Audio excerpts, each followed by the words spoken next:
simply didn't get right, and also sorry for the way that this matter has been handled. And it's no use saying that this or that was within the rules, and it's no use saying that people were working hard. This pandemic was hard for everyone. We asked people across this country to make the most extraordinary sacrifices, not to meet loved ones, not to visit relatives before they died. And I understand the anger that people feel. But, Mr. Speaker, it isn't enough to say sorry. This is a moment when we must look at ourselves in the mirror and we must learn. And while the Metropolitan Police must yet complete their investigation, and that means there are no details of specific events in Sue Gray's report, I, of course, accept Sue Gray's general findings in full. And above all, her recommendation that we must learn from these events and act now. With respect to the events under police investigation, she says, and I quote, "No conclusions should be drawn or inferences made from this other than it is now for the police to consider the relevant material in relation to those incidents." But more broadly, she finds that there is significant learning to be drawn from these events, which must be addressed immediately across government. This does not need to wait for the police investigations to be concluded. That is why we are making changes now to the way Downing Street and the Cabinet Office run, so that we can get on with the job that I was elected to do, Mr. Speaker, and the job that this government was elected to do. First, it is time to sort out what Sue Gray rightly calls the fragmented and complicated leadership structures of Downing Street, which she says have not evolved sufficiently to meet the demands of the expansion of Number 10. And we will do that, including by creating an Office of the Prime Minister with a permanent secretary to lead Number 10. Second, Mr. Speaker, it is clear from Sue Gray's report that it is time not just to review the Civil Service and Special Advisor codes of conduct wherever necessary to ensure that they take account of Sue Gray's recommendations, but also to make sure that those codes are properly enforced. And third, I will be saying more in the coming days about the steps we will take to improve the Number 10 operation and the work of the Cabinet Office, to strengthen Cabinet government, and to improve the vital connection between Number 10 and Parliament. Mr. Speaker, I get it and I will fix it. And I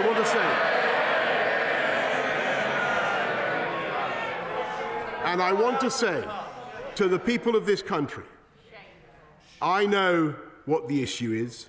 Yes, Mr. Speaker, yes. It's whether this government can be trusted to deliver. And I say, Mr. Speaker, yes, we can be trusted. Yes, we can be trusted to deliver. We said that we would get Brexit done, Mr. Speaker, and we did. And we're setting up free ports around the whole United Kingdom. I've been to one of them today, which is creating tens of thousands of new jobs, Mr. Speaker.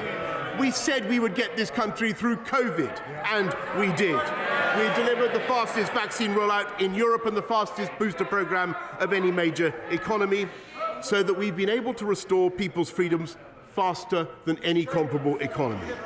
And at the same time, we've been cutting crime by 14%, building 40 new hospitals and rolling out gigabit broadband, Mr. Speaker, and delivering all the promises of our 2019 agenda so that we have the fastest economic growth of the G7.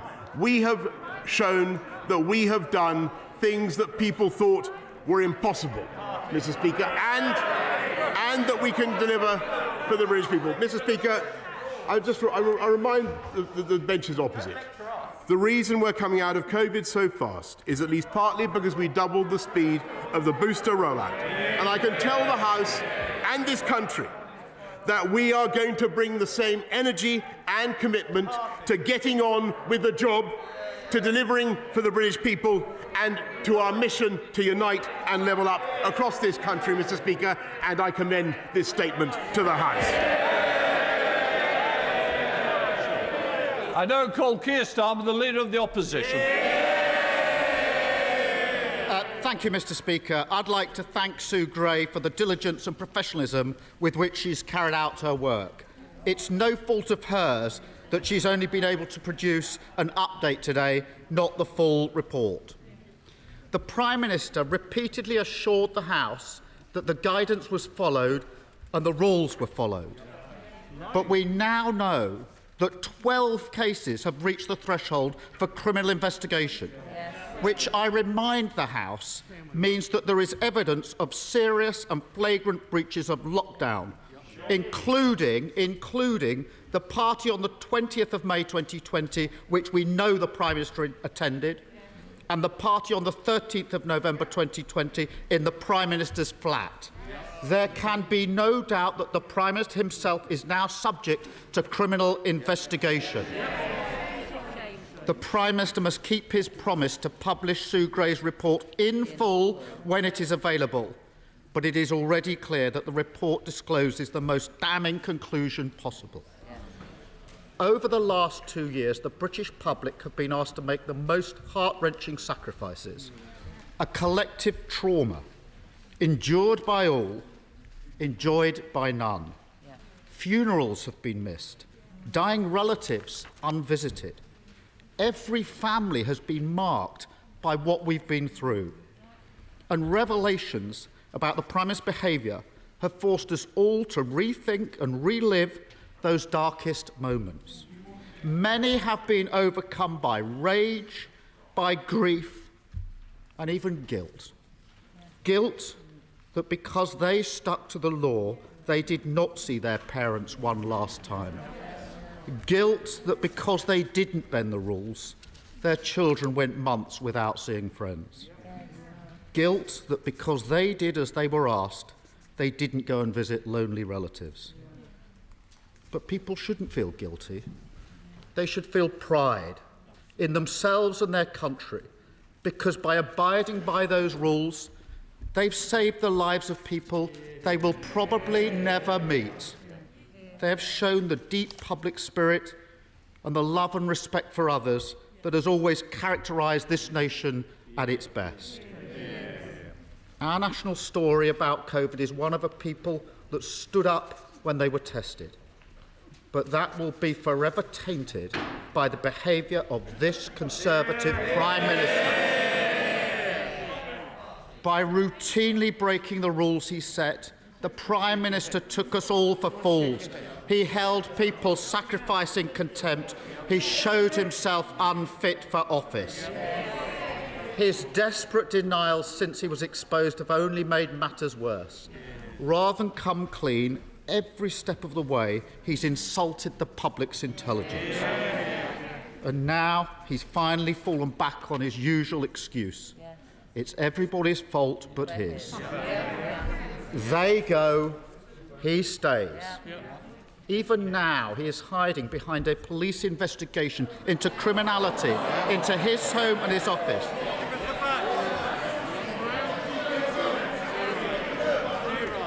Mr. Speaker, he gleefully treats what should be a mark of shame as a welcome shield. But, Prime Minister, the British public aren't fools. They never believed a word of it. They think the Prime Minister should do the decent thing and resign. Of course he won't, because he is a man without shame. And just as he has done throughout his life, he's damaged everyone and everything around him along the way. His colleagues have spent weeks defending the indefensible, touring the TV studios, parroting his absurd denials, degrading themselves and their offices, fraying the bond of trust between the government. Order. The member for South Ribble is my neighbour. I expect better from my neighbours. Keir Starmer.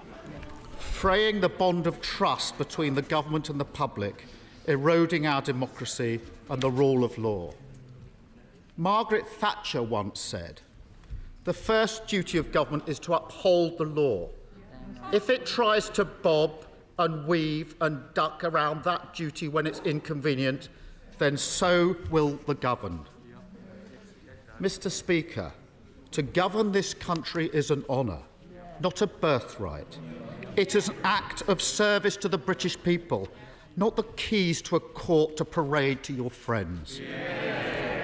It requires honesty, integrity, and moral authority. I can't tell you how many times people have said to me that this Prime Minister's lack of integrity is somehow priced in, that his behaviour and character don't matter. I have never accepted that, and I never will accept that. Whatever your politics, whichever party you vote for, honesty and decency matters.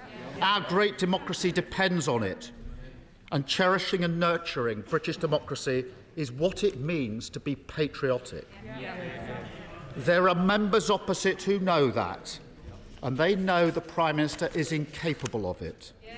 The question they must now ask themselves is, what are they going to do about it? They can heap their reputations, the reputation of their party, the reputation of this country on the bonfire that is his leadership, or they can spare the country from a Prime Minister totally unworthy of his responsibilities. It is their duty to do so. They know better than anyone how unsuitable he is for high office. Many of them knew in their hearts that we would inevitably come to this one day. And they know that as night follows day, continuing his leadership will mean further misconduct, cover-up and deceit. It is only they that can end this farce. The eyes of the country are upon them. They will be judged by the decisions they take now. Prime Minister. Well, Mr. Speaker, there's a reason why he said absolutely nothing about the report that was presented by this government and later put in the library of the House earlier on today. That is because, Mr. Speaker, the report does absolutely nothing to substantiate the tissue of nonsense he has just spoken. Absolutely nothing. Absolutely nothing. Instead, Mr. Speaker, this leader of the opposition, a former Director of Public Prosecutions, Mr. Speaker, so he spent most of his time prosecuting journalists and failing to prosecute Jimmy Savile, as far as I can make out, Mr. Speaker. He, Mr. Speaker, chose to use this moment. He used this moment, Mr. Speaker, continually to prejudge a police inquiry. That's what he chose to do. He's reached his conclusions about it. I'm not going to reach any conclusions, and he would be entirely wrong to do so.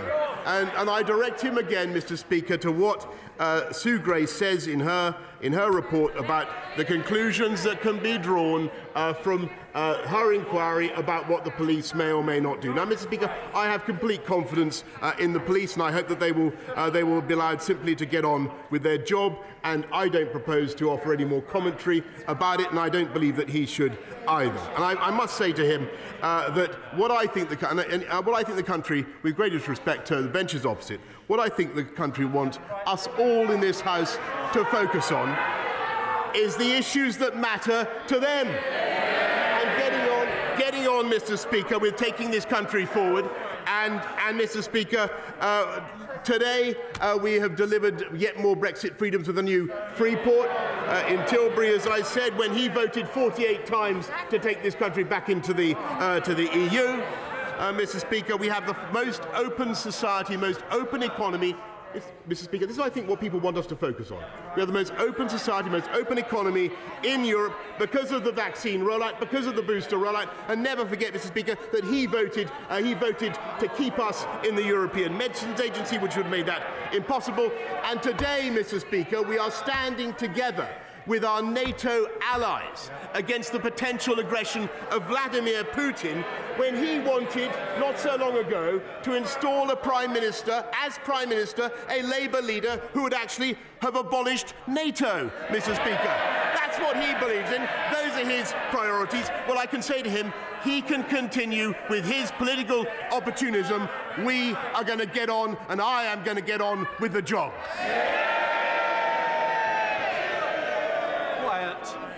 Theresa May. Thank you, Mr. Speaker.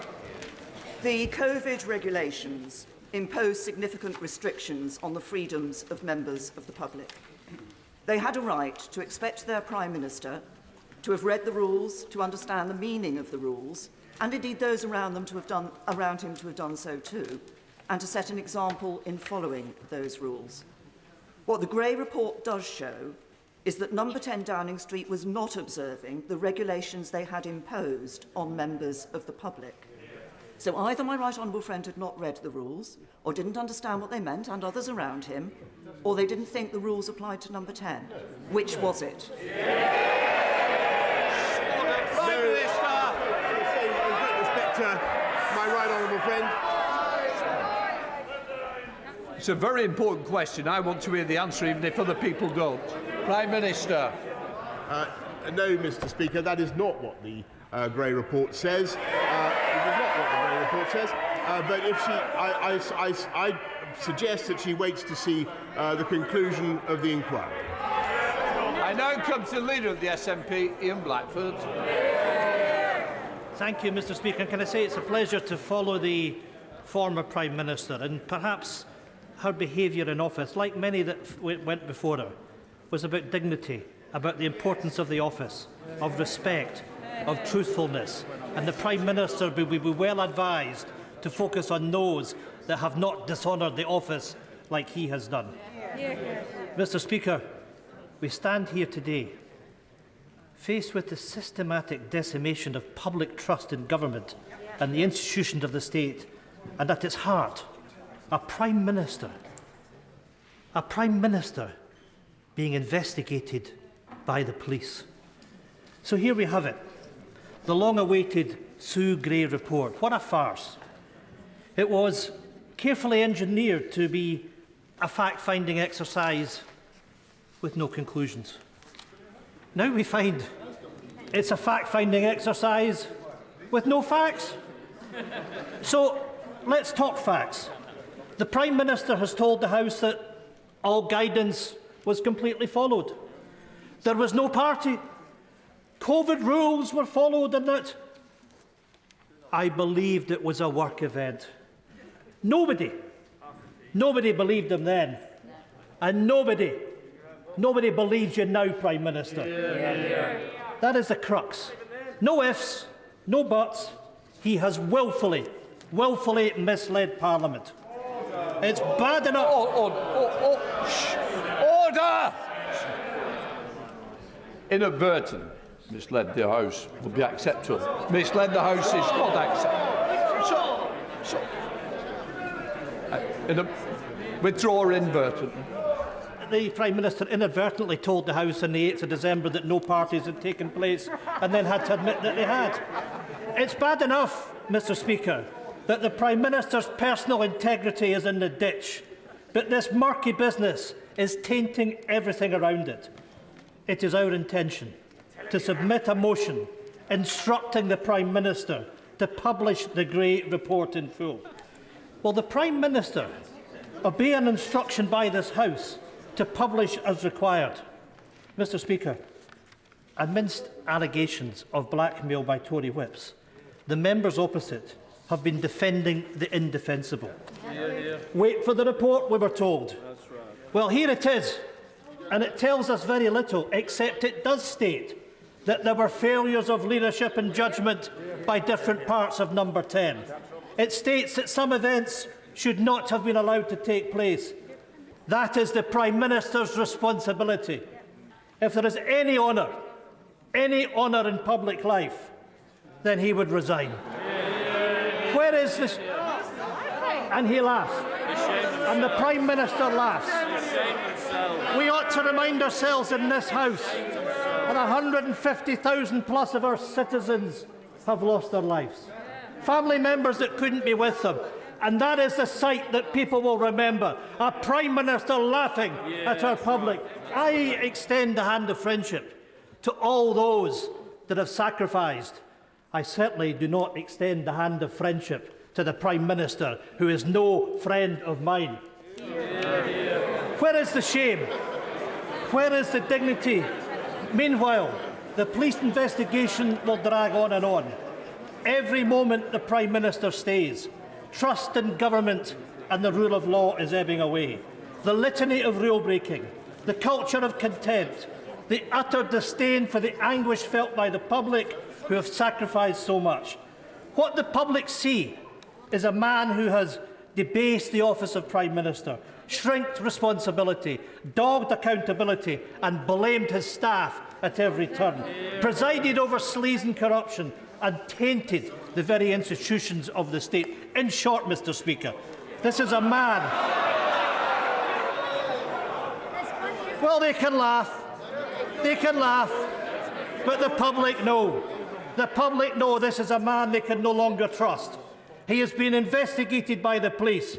He misled the House. He must now resign. Order. You'll have to withdraw that last comment. Mr. Speaker, I gave the evidence of the 8th of December.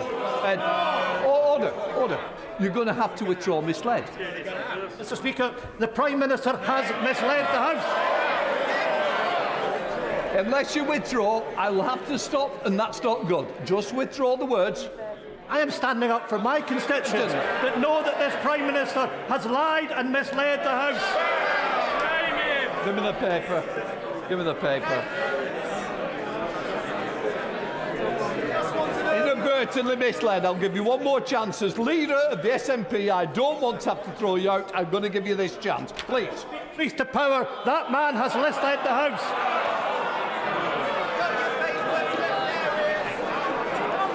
Shut up. I'm sorry it's come to this, and I'm sorry that the leader of the party has not got the decency to just withdraw those words in order that this debate can be represented by all political leaders. Would you like to inadvertently? Speaker, if the Prime Minister has inadvertently misled the House, then I will state that. Right, we're going to leave it at that. Prime Minister. Mr. Speaker, I'm grateful to the Right Honourable Gentleman for withdrawing what he just said, because he was wrong then, and he, I'm afraid, is wrong in his analysis. And I apologise, as I've said, for all the suffering that people have had throughout this pandemic, and for the anger that people feel about what has taken place in number 10 Downing Street. But I've got to tell the Right Honourable Gentleman that for much of what he said, his best course is simply to wait for the inquiry to be completed. Can I just say, I take it the Honourable Member has withdrawn it, the Right Honourable Member. That the Prime Minister may have inadvertently misled the House. But, order. To help me, to help the House, you withdrawn your earlier comment and replaced it with inadvertently. It's not my fault if the Prime Minister can't be trusted to tell the truth. Under the power given to me by Standing Order number 43, I order the Honourable Member to withdraw immediately from the House. From the House. It's all right, we don't need to bother. Right, let us move on. Andrew Mitchell. Does my right honourable friend recall that ever since he joined the party's candidates list 30 years ago, until we got him into number 10, he has enjoyed my full-throated support? But I am deeply concerned by these events, and very concerned indeed by some of the things he has said from that dispatch box and has said to the British public and our constituents. When he kindly invited me to see him 10 days ago, I told him that I thought he should think very carefully about what was now in the best interests of our country and of the Conservative Party. And I have to tell him he no longer enjoys my support. Mr. Speaker, I must tell respectfully my right honourable friend, great though the admiration is that I have of him, I simply think that he's mistaken in his views, and I urge him to reconsider upon full consideration of the inquiry. Dame Angela Riedel. Thank you very much, Mr. Speaker. The Prime Minister told us, and I'm quoting him, I have repeatedly been assured since these allegations emerged that there was no party and that no COVID rules were broken.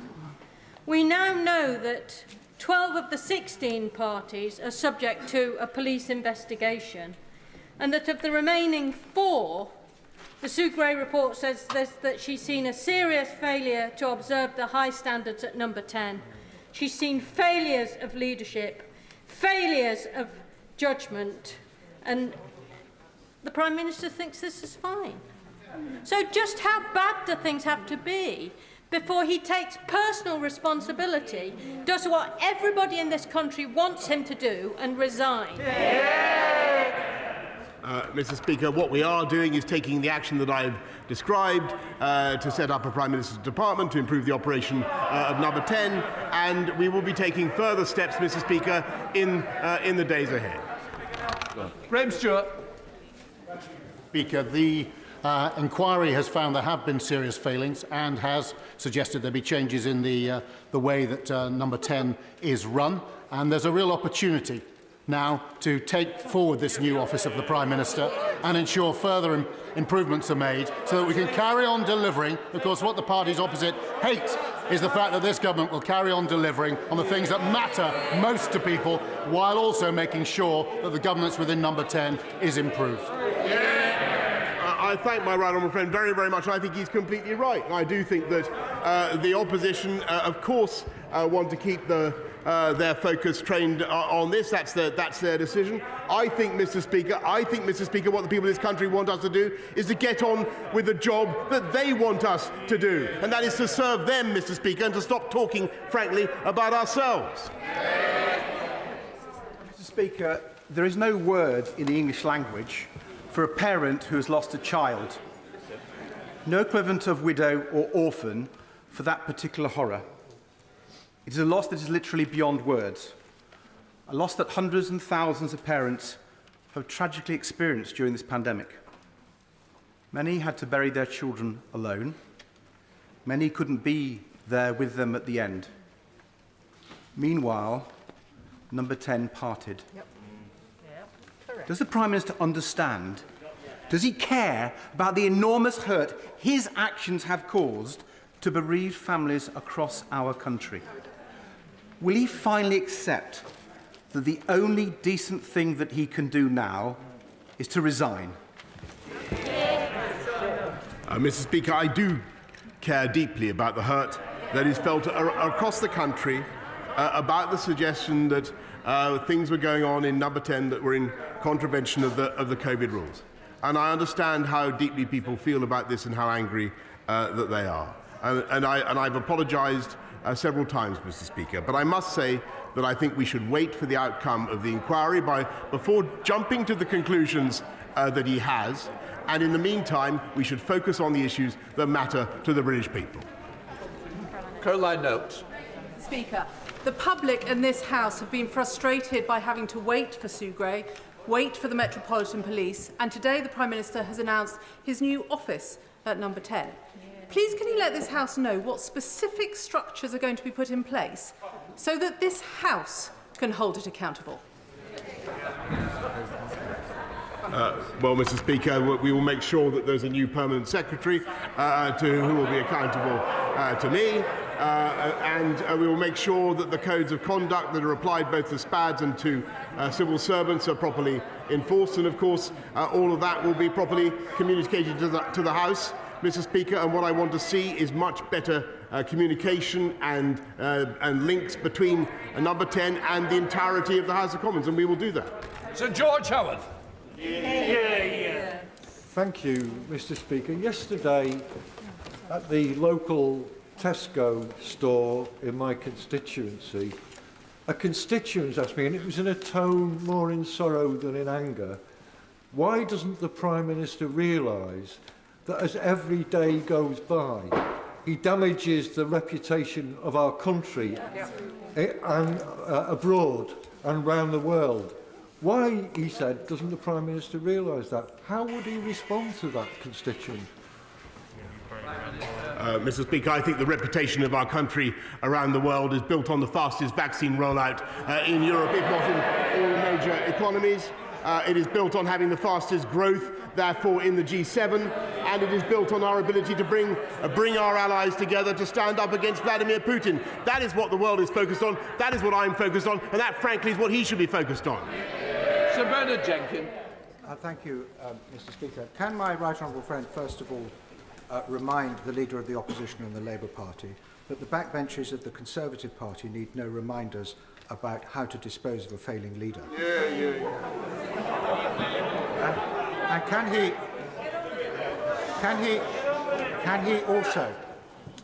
he also, when he is restructuring Number 10, concentrate on the fact that the country wants results? The country, we can't see the point of such a large Number 10 superstructure, that it needs to be slimmed down and streamlined. And can I commend his determination to restore cabinet government, and it is on results over the next few months on which he will be judged. Well, Mr. Speaker, I thank my right honourable friend very much for that, and I think he's entirely right, and I'm more than content to be judged, Mr. Speaker, on the results that we've already delivered and the results that we will deliver. And I'm sure that we will be greatly assisted by the reforms of Number 10 that I've outlined. Diane Abbott. Thank you, Mr. Speaker. Anybody who's actually read the Sue Gray report can only wonder what she was made to leave out. Will the Prime Minister give the House an undertaking that as soon as he is able, he will release the full, unredacted report to this House? Mr. Speaker, Sue Gray has published everything that she can, and I propose that we wait until the conclusion of the inquiry. But in the meantime, Mr. Speaker, I think it peculiar that the report is being simultaneously hailed as utterly damning, but also condemned for not having enough in it. Mr. Speaker, it can't be both. Vital Fabricant. President Truman had on his desk, "The buck stops here." So the Prime Minister was right to apologise for the events that happened in Number 10 Downing Street. 2 weeks ago, I reminded Tom Harwood that Tony Blair suggested that there should be an Office of Prime Minister so that it could be governed not from 70 Whitehall, but from the building itself. Could the Prime Minister tell me how he envisions the office will work? Will the Permanent Secretary be based in Number 10, controlling what civil servants do in Number 10? I'm grateful to my honourable friend, very grateful. I think the House does understand, even if many people outside don't, that Number 10 actually hosts about more than 400 officials on a busy day.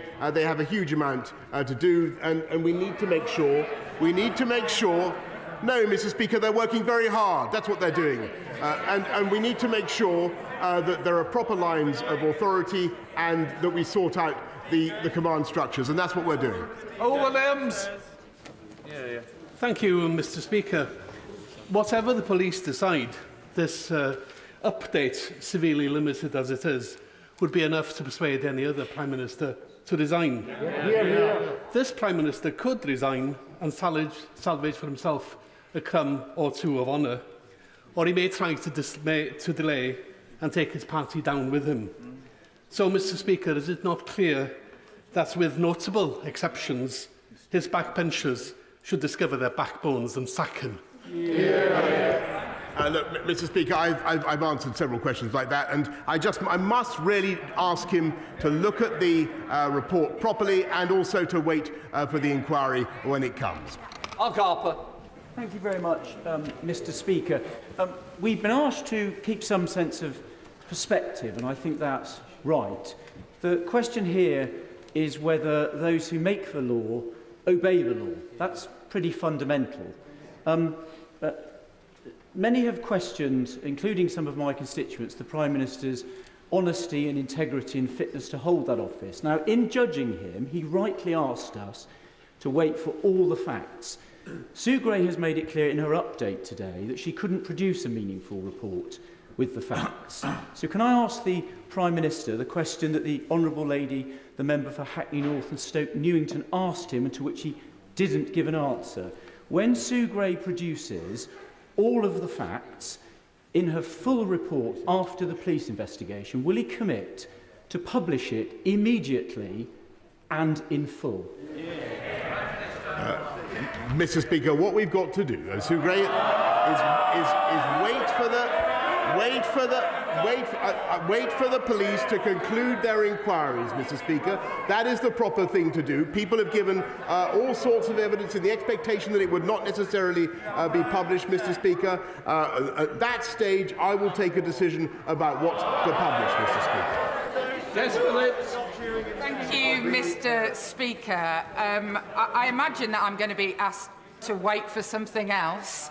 But can I just simply ask the Prime Minister, was the Prime Minister present at the event in his flat on the 13th of November? I assume he doesn't need other people to tell him whether he was there or not.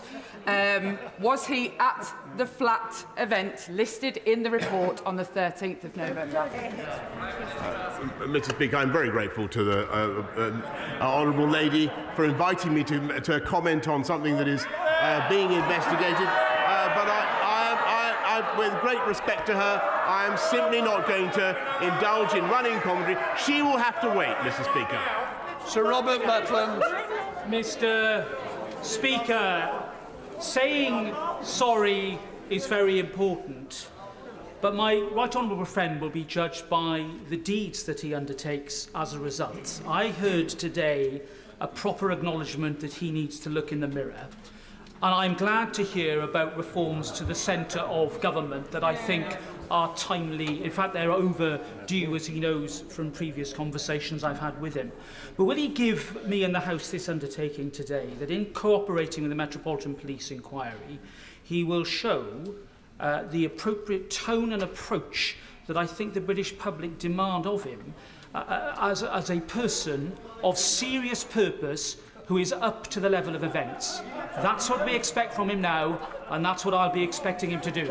I thank my right honourable friend very much, and I just want to stress, Mr. Speaker, that I have great admiration for the Metropolitan Police and full confidence in the police. And I just suggest that they be allowed now to get on with their job. Carl Turner. Thank you, Mr. Speaker. We now know that there's a criminal investigation into the party that took place on the 13th of November 2020 in his flat to celebrate the exit of Mr. Cummings.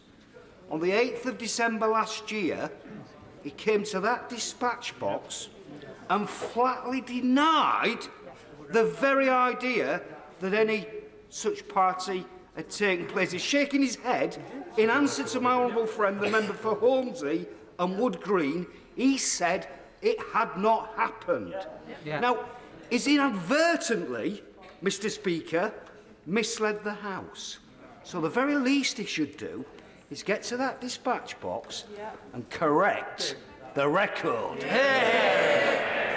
No, Mr. Speaker, I stand by what I said, and I would simply urge him to wait for the outcome of the inquiry. That's what he needs to do. Dr. Julian Lewis. Thank you, Mr. Speaker. May I advise my right honourable friend publicly what I have said to emissaries from his campaign team privately, that it is truly in his interest, in the government's interest, and in the national interest that he should insist on receiving the full, unredacted report immediately, as I believe he can, and that he should then publish the uncensored version without any further delay. Well, I'm very grateful to my right honourable friend, but I think extensive legal advice has been taken on this point, and Sue Gray has published everything that she thinks she can that is consistent with that advice. Joanna Cherry. Thank you, Mr. Speaker. If the police investigation were to result in serious criminal charges, necessitating a criminal trial, such as, I don't know, for example, misconduct in public office or conspiracy to pervert the course of justice, how would the Prime Minister feel about having to give evidence on oath? Mrs. Speaker, I'm not going to speculate about hypothetical questions which frankly, I reject. Pritchard. Mr. Speaker, you will know that it's a very rare event for any Prime Minister to come to this House and apologise. A difficult thing for any Prime Minister to do. But on the issue of the police investigation, does my right honourable friend agree with me that there should be due process, that there should be free and unfettered access to all at number 10, but most of all, there should be no prejudging or undermining of the police inquiry before it's concluded? Yes, I completely agree, and I must say I'm shocked by some of the commentary that I've heard from the benches opposite about that matter today, Mr. Speaker. Chris Brown. Thank you, Mr. Speaker. The thing is, this is who the Prime Minister is.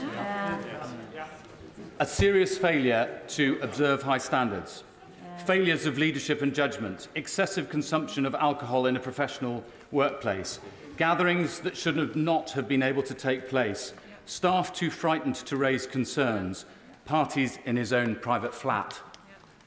A leopard doesn't change its spots, does it?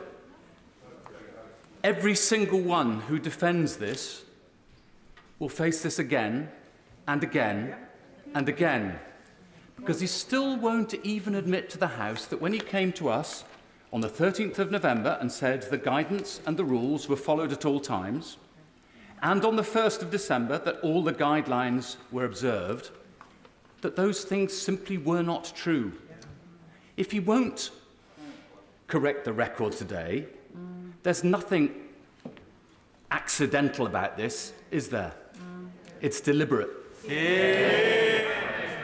I don't know what he's trying to say, Mr. Speaker, but look, I direct him again to the point made by Sue Gray that no conclusions should be drawn or inferences made from this other than it is now time for the police to consider the relevant material. And that is what the House should allow them, frankly, to do. Shall Swallow? Speaker, it is absolutely right that over the past few weeks, our constituents across the House have been writing to us on this hugely important issue. And I don't in any way wish to minimise its importance. But in my constituency, I have military bases. And I am receiving emails from families who are concerned about their loved ones and the potential role they may end up playing given the conflict on the Russian-Ukrainian border. Members opposite may treat this lightly, but for the families who have those serving in the military do not treat it lightly. Would my right honourable friend give me an assurance that, notwithstanding the importance of the issue that we are discussing at present, his government will start addressing other important matters that concern my constituents and the constituents of people across this House? Thank him very much indeed, and I think he's completely right. Of course, these matters are important. We've got to wait for the inquiry, but in the meantime, the UK has got to play the leading role that we are, Mr. Speaker, in bringing the West together to make a united front against Vladimir Putin, particularly with the economic sanctions that we need, Mr. Speaker. That is the priority of the government right now. Colin Beachwood. Thank you, Mr. Speaker. While the Prime Minister was eating birthday cake with his pals, people were standing outside nursing home windows looking in at their loved ones dying. And contrary to what the Prime Minister has said from that very dispatch box multiple times, any objective reading of Sue Gray's update makes it absolutely clear that the rules were broken multiple times in Downing Street. Will the Prime Minister continue a habit of a lifetime and keep blaming everybody else, or will he finally stand up, take responsibility and just go? Mr. Speaker, he's really got to read the report. And he's got to look at the report, and he's got to wait. Mr. Speaker, everything he said, I'm afraid, is not substantiated by the report. He should look and wait for the police inquiry. Steve Baker. Thank you, Mr. Speaker. Millions of people took seriously a communications campaign apparently designed by behavioural psychologists to bully, to shame and to terrify them into compliance with minute restrictions on their freedom. What is my right honourable friend's central message to those people who meticulously complied with all of the rules and suffered terribly for it, including, I might say, those people whose mental health will have suffered appallingly as a result of the messages his government was sending out. Mr. Speaker, I want to thank all those people for everything that they did, because together they have helped us to control coronavirus, and I think thanks to their amazing actions in coming forward to get vaccinated, we're now in a far better position than many other countries around the world. So I have a massive debt of gratitude to all the people that he describes. Dame Diana Johnson. Question asked by my honourable friend, the member for Birmingham Yardley. I'm not asking for a running commentary, but I would like to know whether the Prime Minister was present in his flat at the event on the 13th of November 2020. I'm really grateful to him, Mr. Speaker, and I understand why people want me to elaborate on all sorts of points, but I am not going to make a running commentary on a matter that is now being considered by the authorities. I've got to wait for them to conclude. Andrew Jones. Mr. Speaker, the update that we have from Sue Gray today is, as she says herself, extremely limited, and that it is not possible at present to provide a meaningful report. So will my right honourable friend confirm that at the earliest opportunity he will have the report published in full? Mr. Speaker, what we will do is wait until the police have concluded their inquiries and then see what more we can publish. That is what we're going to do. Catherine West. Thank you very much, Mr. Speaker. As the Prime Minister will recall, on the 8th of December in Prime Minister's questions, I asked him, was there a party in Downing Street on the 13th of November? And now the report says, in the bullet point on the first page, that there was a gathering in the number 10 Downing Street flat, a gathering in the number 10 Downing Street on the departure of a special advisor. Did he inadvertently mislead this House, put us all out of our agony and stop dragging democracy through the mud? Mr. Speaker, I stick by what I said to her, and she should wait. If she cares about democracy and due process, she should wait until the inquiry has been concluded. Mark Jenkins. Thank you, Mr. Speaker. As a non-drinker who long ago realised that sobriety delivers everything that alcohol promised, I've noticed with interest that a drinking culture exists in Downing Street and in fact predates my right honourable friend's tenure by some decades. Does he, like me, welcome Sue Gray's report, and will he commit to fixing that culture? Yes, Mr. Speaker, I thank him very much, and we're certainly, Mr. Speaker, going to take up the relevant parts of her recommendations and see that they're properly enforced within the civil service and the SPAD code. Lucas. Thank you very much, Mr. Speaker. The shocking incompetence of the Met Police has meant that we have a report that has been gutted. But frankly, we didn't need Sue Gray to tell us about the level of dishonour and deception that has infected not only Downing Street, but so many in the party opposite.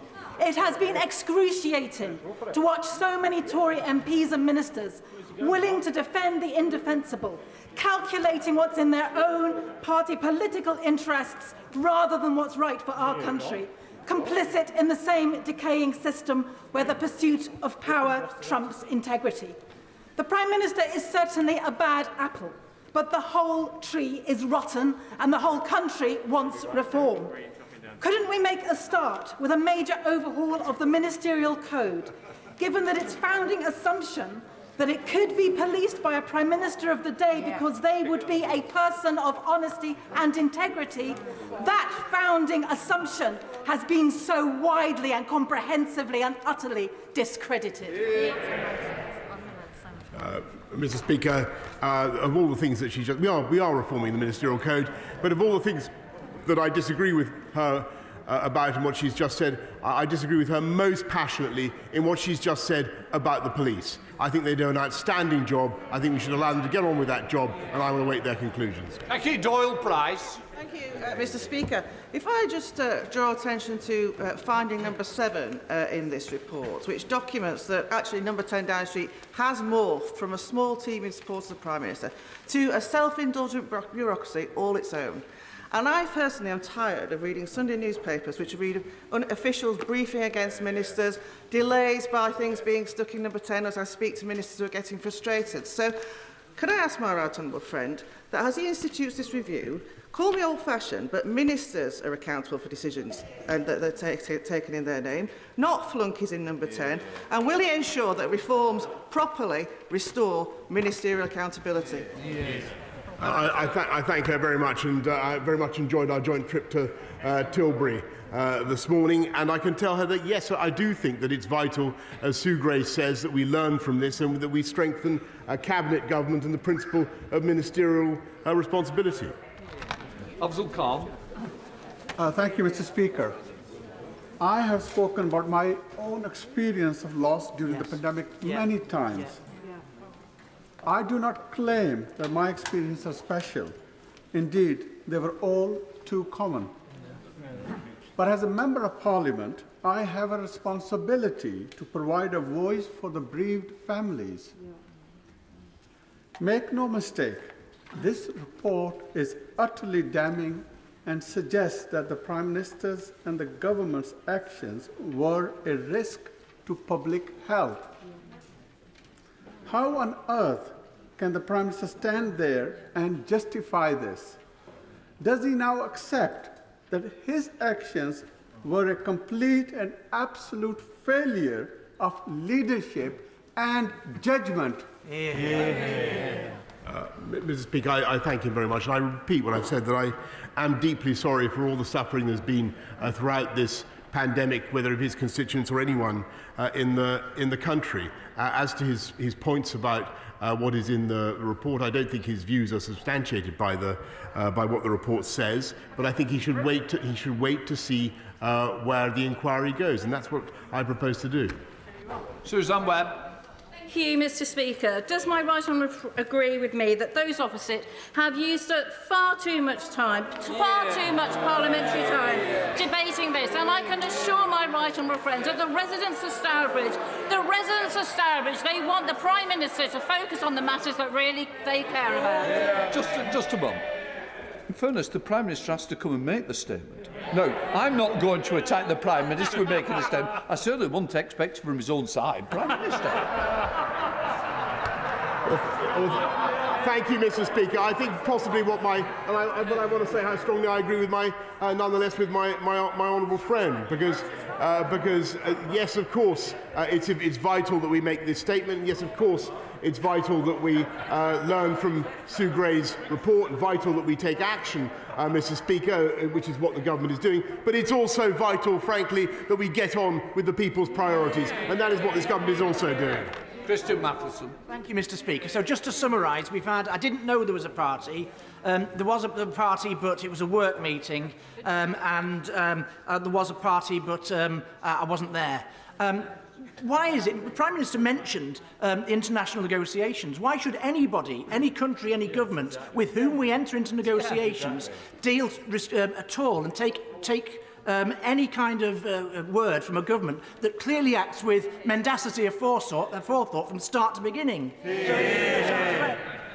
Well, Mr. Speaker, this is the government that took this country out of the EU and did what was necessary, and this is the government that is bringing the West together to stand up against Vladimir Putin. And those are the important considerations. As for the rest of what he said, Mr. Speaker, it's nonsense, but he should wait for the police inquiry.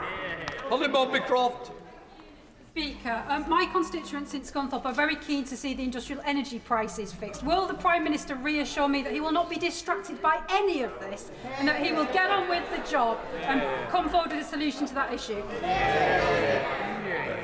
Yes, I think my honourable friend is completely right. We not only need to address consumer energy costs, we need to address business and industrial energy costs as well.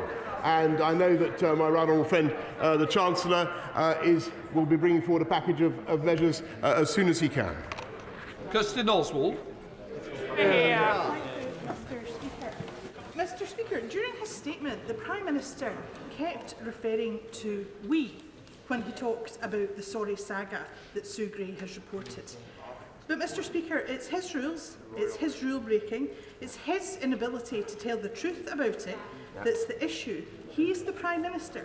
does he not take any personal responsibility at all for this disgraceful fiasco? Mr. Speaker, I've taken full responsibility throughout the pandemic. Richard Fuller. Speaker, as with the report on Owen Paterson, I felt it was important to support the process and read the report. And that's because I think it's important to separate fact from allegation and to know what the report actually says rather than what I would wish it to say. Two lessons that the Leader of the Opposition needs to learn. I promised my constituents that I would ask the Prime Minister to say that he would support the recommendations in the report. There are 4. That every government department has a clear and robust policy in place covering the consumption of alcohol in the workplace. That access to the garden, including for meetings, should be invitation only and in a controlled environment.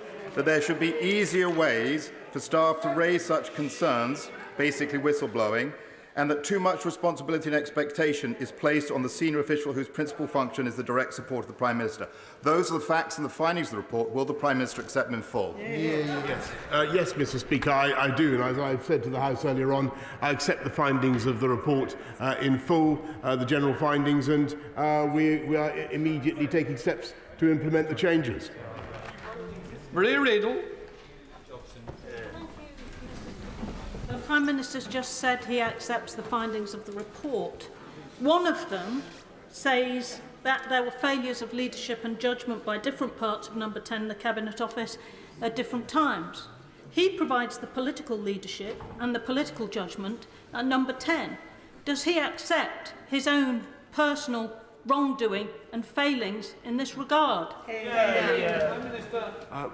Mr. Speaker, not only have I accepted full responsibility throughout, but I have apologised repeatedly to the House for any misjudgments that I may have made myself.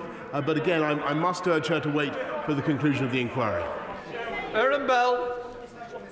It seems a lot of people attended events in May 2020. The one I recall attending was my grandmother's funeral.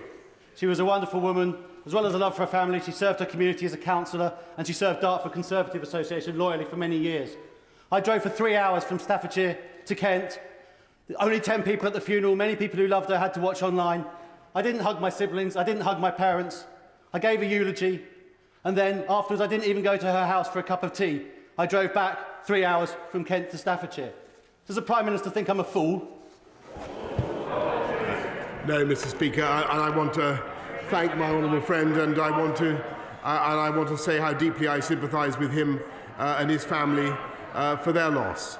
And all I can say is, again, that I'm very, very sorry for misjudgments that may be made by me or anybody else in Number 10 and the Cabinet Office. And I can only ask him respectfully, Mr. Speaker, to look at what Sue Gray has said, but also to wait for the conclusion of the inquiry. I'm Efford. Thank you, Mr. Speaker. It's important that this House can trust what ministers tell us from that dispatch box. And on the 8th of December, regarding events at Number 10 Downing Street, the Prime Minister said, "I repeat that I've been repeatedly assured since these allegations emerged that there was no party and that no COVID rules were broken. That is what I've been repeatedly assured." Now, the people who gave him those assurances led to him inadvertently misleading the House. So have those people faced any disciplinary proceedings? Mr. Speaker, first of all, he needs to I'm afraid, to await the conclusions of the police inquiry, because I'm afraid the premise of his question may or may not be substantiated. But what I can tell the House is, yes, as I've said before, there certainly will be changes in the way we do things and changes in Number 10. Duncan Baker. Speaker, North Norfolk consistently had some of the lowest levels of infection in the country. We followed the rules. So many of my constituents have been incensed. The damage that this is doing to the government is enormous. It is about integrity and trust. Can I ask again, because people want to know, how can the Prime Minister now satisfy my constituents and assure me that full accountability and transparency on the findings of the final Gray report will swiftly follow? Well, Mr. Speaker, I will do whatever I can to ensure that this House has as much clarity as possible. There are legal issues that we face, Mr. Speaker, about some of the testimony that has been given. But in the meantime, what I think Sue Gray wants us to do is to wait for the conclusion of the investigation, of the inquiry, and to see where that goes, and to support the police in their work. Thank you, Mr. Speaker. Does the Prime Minister need somebody else to tell him whether he was there or he is there now? I refer the honourable lady to the answer I've already given. Sam Baines. Mr. Speaker, we all recognise that number 10 Downing Street is an unusual amalgam of workplace, office space and private home. What steps will the Prime Minister take to ensure that the lines between each of them are made clearer in the future? Mr. Speaker, you will see that there are reference to that very problem in Sue Gray's report, and we're going to take steps, Mr. Speaker, to clarify things and to make sure there is greater transparency in the lines of command. Stephen Timms. Thank you, Mr. Speaker. Does the Prime Minister recognise that repeatedly making statements, including from that dispatch box, which turn out subsequently to be untrue, is a serious problem? Or does he not recognise that? Mr. Speaker, I really think he's prejudging things, and he should wait for the conclusion of the inquiries. Paul Holmes. Thank you, Mr. Speaker. I welcome the fact that my right honourable friend has come to this House as a first step in responding to this report. He's also rightly outlined that the relationship between number 10 and this House needs to improve. So will he reassure me that he'll continue to come to this House to update us on the implementation of the recommendations in Sue Gray's report and how that will happen? Mr. Speaker, I will, of course, I'm only too happy to assure the House that we intend to make changes starting from now, and I will keep the House updated. Paula Barker. Thank you, Mr. Speaker. When there's a failure of leadership and an inappropriate culture in an organisation, the person at the top should go. This outrageous debacle hasn't happened in spite of the Prime Minister. This has happened because of the Prime Minister. Will the Prime Minister now do the right thing and resign?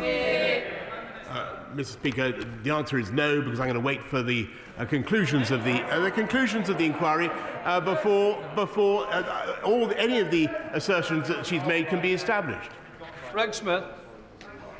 Mr. Speaker, I thank the Prime Minister for his statement, particularly the acknowledgement of the enormous sacrifice that so many British people went through. And as somebody who was unable to say goodbye to my grandparents this time last year, can I welcome his sincere apology.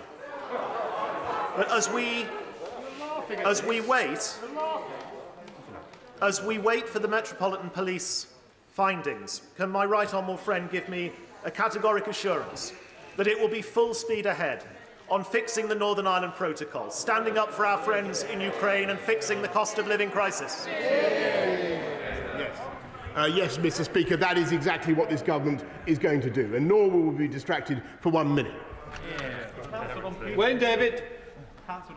Thank you, Mr. Speaker. In the general findings to Sue Gray's report, there's a reference to the failure of leadership and judgment by number 10.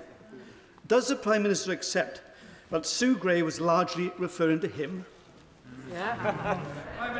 Mr. Speaker, I really think that he should recite the whole report, but I have told him that I accept the findings. That Sue Gray has given in full, and we are acting on them today. Speaker, I welcome my right honourable friend's apology. He's taken responsibility, he's apologised, and it's right that he should do so. Can my right honourable friend, the Prime Minister, confirm that tackling the small boats crisis will remain top of the new office of the Prime Minister? Because that's what the country wants to see. We want to see this Prime Minister getting on with the job. Yes, that's right, Mr. Speaker, and that's why we brought forward the Nationalities and Borders Bill, which I'm delighted to say that she supports, that this government is getting through, which that party voted against. Stephen Farry. Thank you. The flippancy of some of the answers today and the non-answers to other questions don't suggest that the Prime Minister is genuinely that sorry. Does he recognise the long-term damage he risks doing to historic norms of democracy? Is it right that they are sacrificed for the interests of one man who refused to do what the country knows needs to happen? And can he point to one single example where he personally has improved standards in public life? How about, Mr. Speaker, deciding to honour the wishes of the people and deliver Brexit in spite of their attempts, Mr. Speaker, to subvert democracy? Rob Roberts. Mr. Speaker, delivery is key. The Prime Minister delivers. He delivered on Brexit. He delivered with furlough and with the self-employed scheme that ensured businesses were able to survive. They can shout it down because they don't like it, Mr. Speaker, that's fine. He delivered with one of the best vaccination programmes in the world. He delivered a country that is coming out of a pandemic and an economy that is thriving, with people who sadly lost their jobs in the last 2 years having more vacancies than ever to choose from.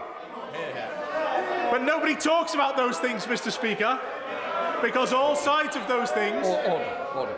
I think the Prime Minister may have just got a grip of what you've had to say. Prime Minister. Well, Mr. Speaker, we're going to deliver on the people's priorities, and we're going to deliver and keep delivering for Wales. Florence Session-Lomé. Thank you, Mr. Speaker. Mr. Speaker, one of the hardest things I had to do as an MP is speak to the family of Ismail Mohammed Abdulwali. He was 13 years old when he died on the 30th of March.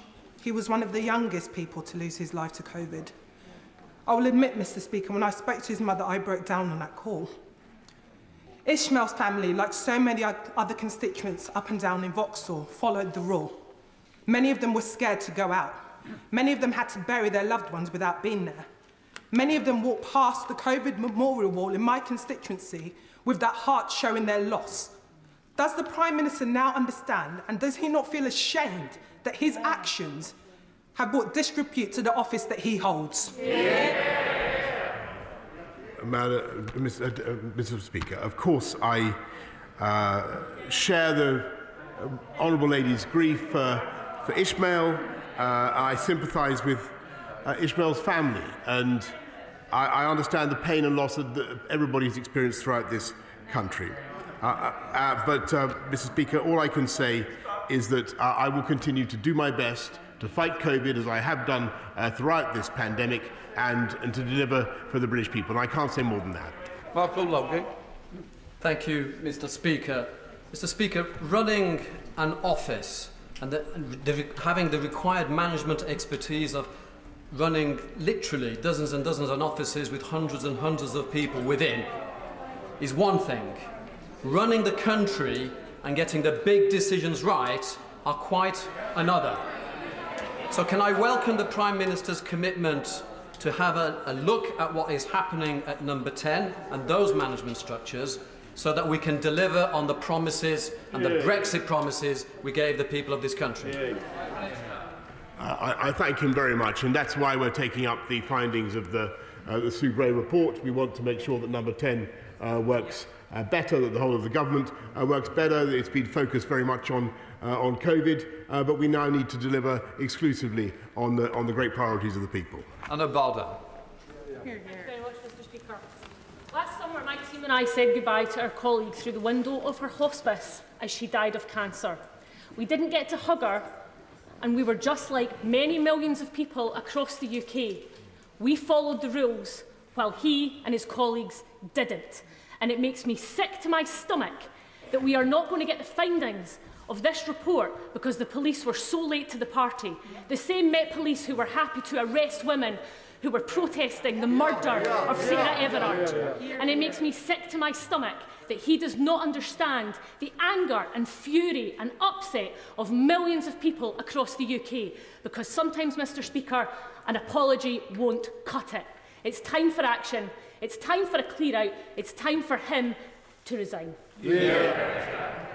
Mr. Speaker, I sympathise very much with the experience of her constituents and all the pain that people have gone through throughout this pandemic. I must say to her, though, that she is prejudging the issue in question today. I don't think that's the right thing to do. I have a great deal of respect for the police, and I think they should be allowed to get on with their job. Paul Holt. Thank you, Mr. Speaker. I think we've got to remember that we're all talking about the breaking of the rules, and the rules clearly are under question here as to what's happened. But the rules themselves that were put out by this government have got this country to where it is. And we've got to remember that those rules did the right thing. So yes, there's got to be consequences in number 10 for any rules that have been broken, but please remember the right thing was done by the instigation of the rules in the first place. And I have to say, when I'm talking to my constituents out there, they're saying, yes, we need to ask the question about what's happened there, but can we stop being that as the only sole subject, and can the opposition talk about something else as well, please? Do we need to move on and level up this country? I thank my honourable friend very much, and I think he's right. The rules are important, and it was amazing and remains amazing to see the way people pulled together throughout the pandemic, and I thank people very much. But what we need to do, if we possibly can, Mr. Speaker, if the opposition would agree, we now need to focus on the issues that matter above all to the British people: fixing the cost of living, rebuilding our economy, clearing the COVID backlogs. That's what this government is doing. Barry Sherman. Mr. Speaker, I have known the Prime Minister a long time, and we've always got on quite well. He's not a wicked man, but he's a man that for years in every job has got by flying on the seat of his pants. He has a chaotic management style, and that is a question of character. And can I ask him really to look in the mirror, as he said this morning, and say, am I the man at this challenging time for our country, abroad, at home, in every sense? Has he the character to carry on and do that job properly? No.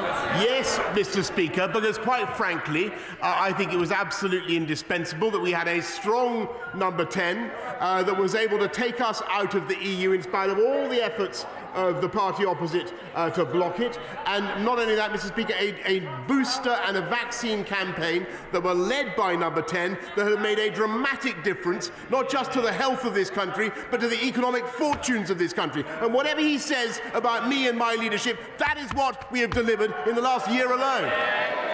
Scott Benson.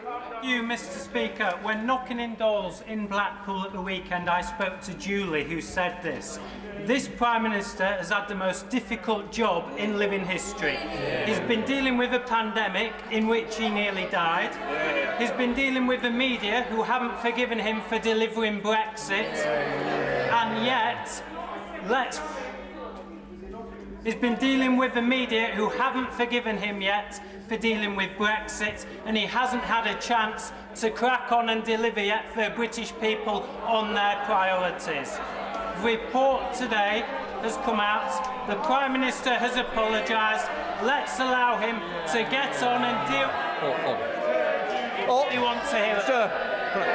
Mr. Speaker, I want to say how passionately, vehemently and emphatically I agree with the remarks, which I couldn't quite hear, of my honourable friend. He is completely right, Mr. Speaker, and I think that is the priority of the British people. That's the priority of the government. Brams. Mr. Speaker, as limited as the Gray report was, we know that the findings are still incredibly damning. Multiple issues around failures of leadership and judgment. Now, given that the Nolan principles and standards of public life describe the centrality of integrity, honesty and leadership, how can the Prime Minister continue? I really think that she needs to read the report carefully, Mr. Speaker, and I'm afraid that the conclusions that she's drawing are not ones that I support. But what we are doing, Mr. Speaker, is following Sue Gray's advice, and we are changing the way number 10 runs, and we are going to do things differently, Mr. Speaker. But I can't agree with what she says. Catherine Fletcher.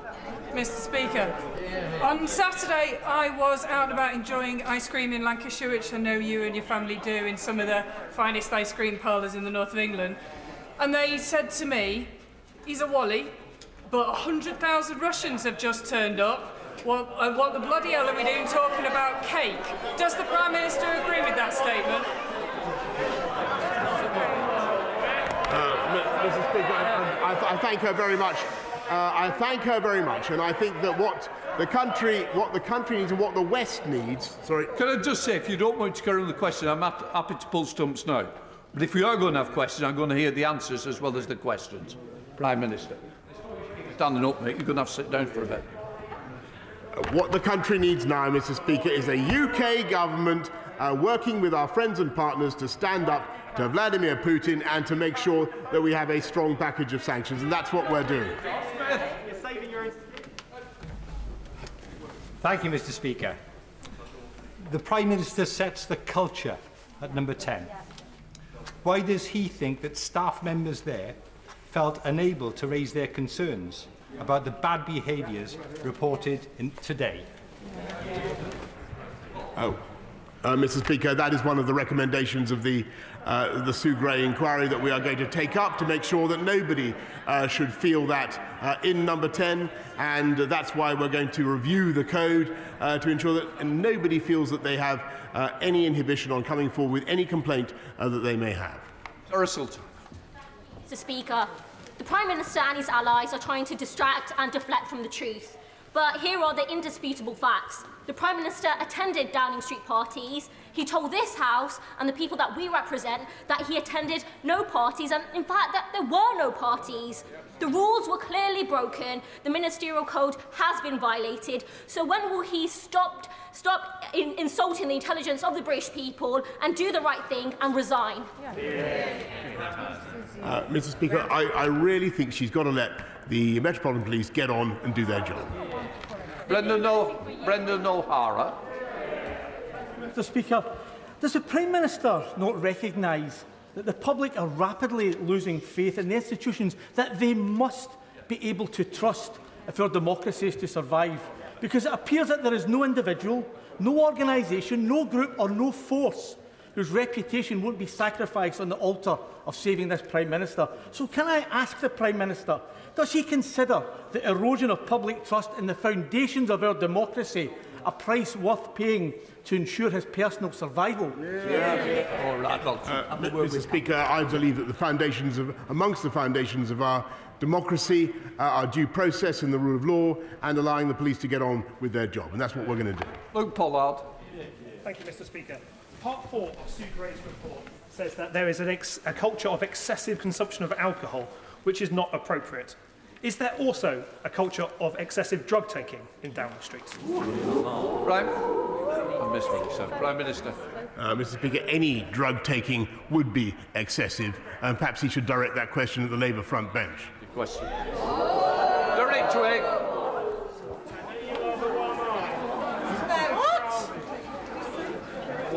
Mr. Speaker, we've heard all about prejudging things today. We only have to look at paragraph 3 of the general findings, which talks about failures of leadership, judgment in different parts of number 10 in the Cabinet Office, and it says some events should never have been allowed to take place and other events should not have been allowed to develop as it did. I don't think that's prejudging anything. It's very clear. There's only one person in charge of number 10 in totality, and that's the Prime Minister. So let me just remind the Prime Minister why this matters about this rule breaking and the way number 10 behaved. Let me quote a constituent, one of a number of emails I had from constituents who lost loved ones.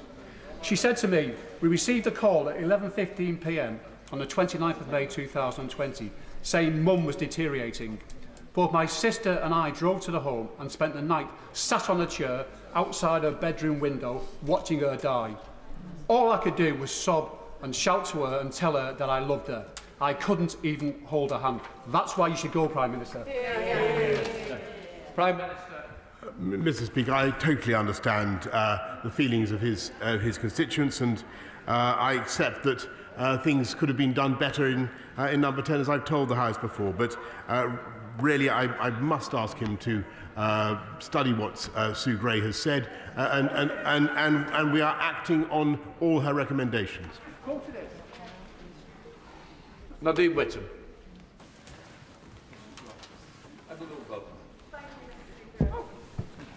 Which one of them, Mr. Speaker? Nadia's over there. She's there.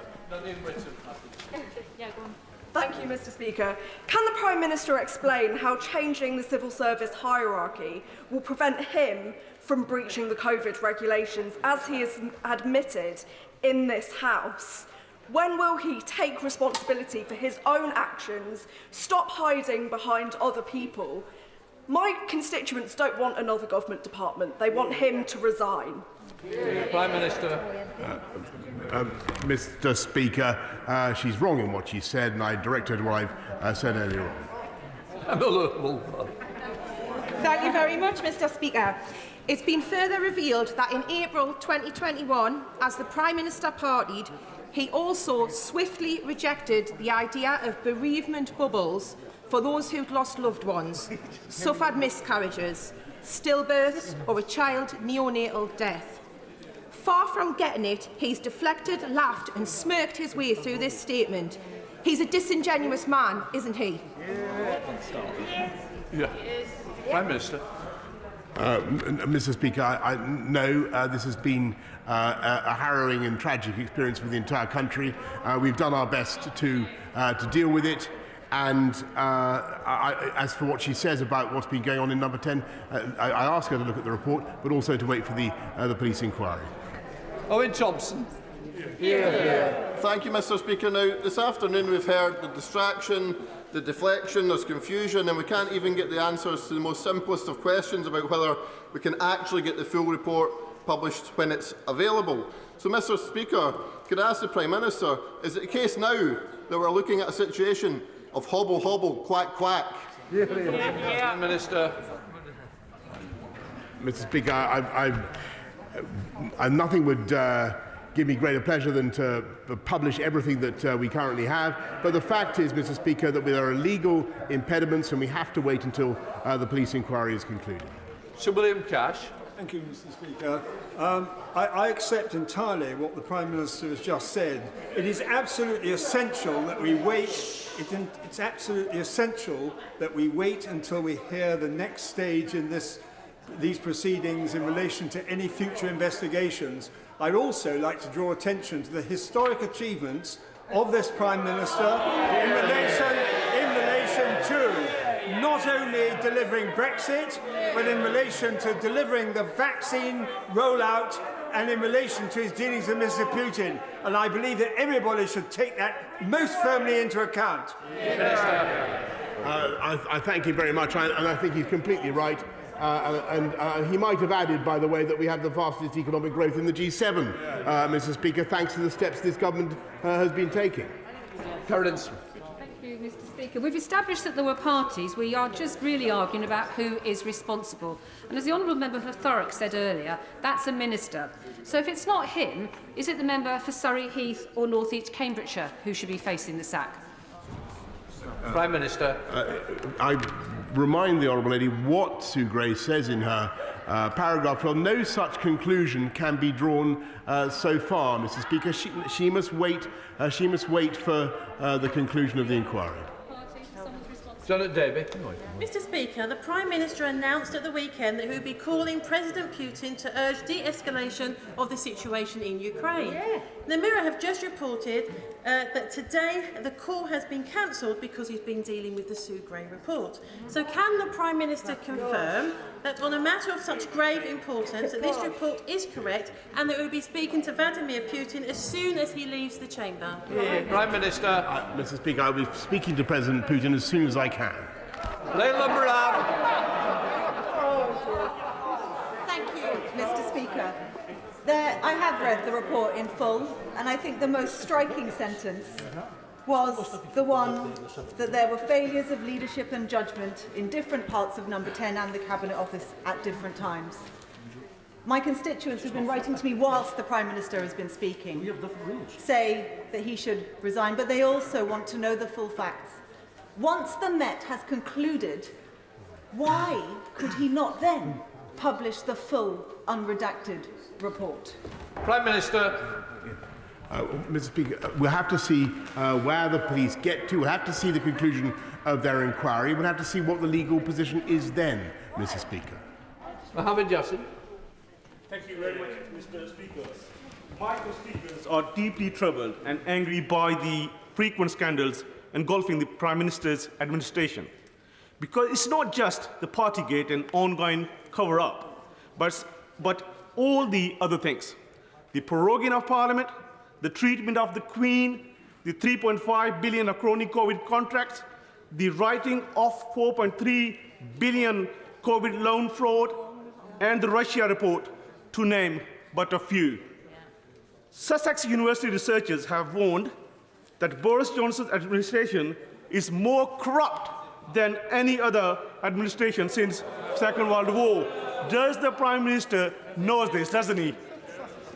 Prime Minister didn't. Well, I think the honourable gentleman's point is completely ridiculous. He mentions what we did, for instance, to get Brexit done, which was absolutely crucial to restore public trust in democracy.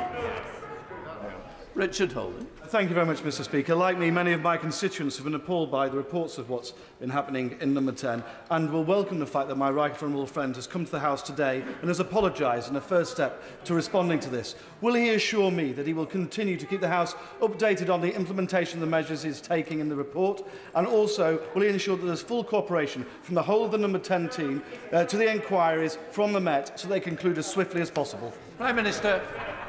Yes, Mr. Speaker, of course I will keep the House updated, and of course everybody in Number 10 will cooperate to the full with the Met.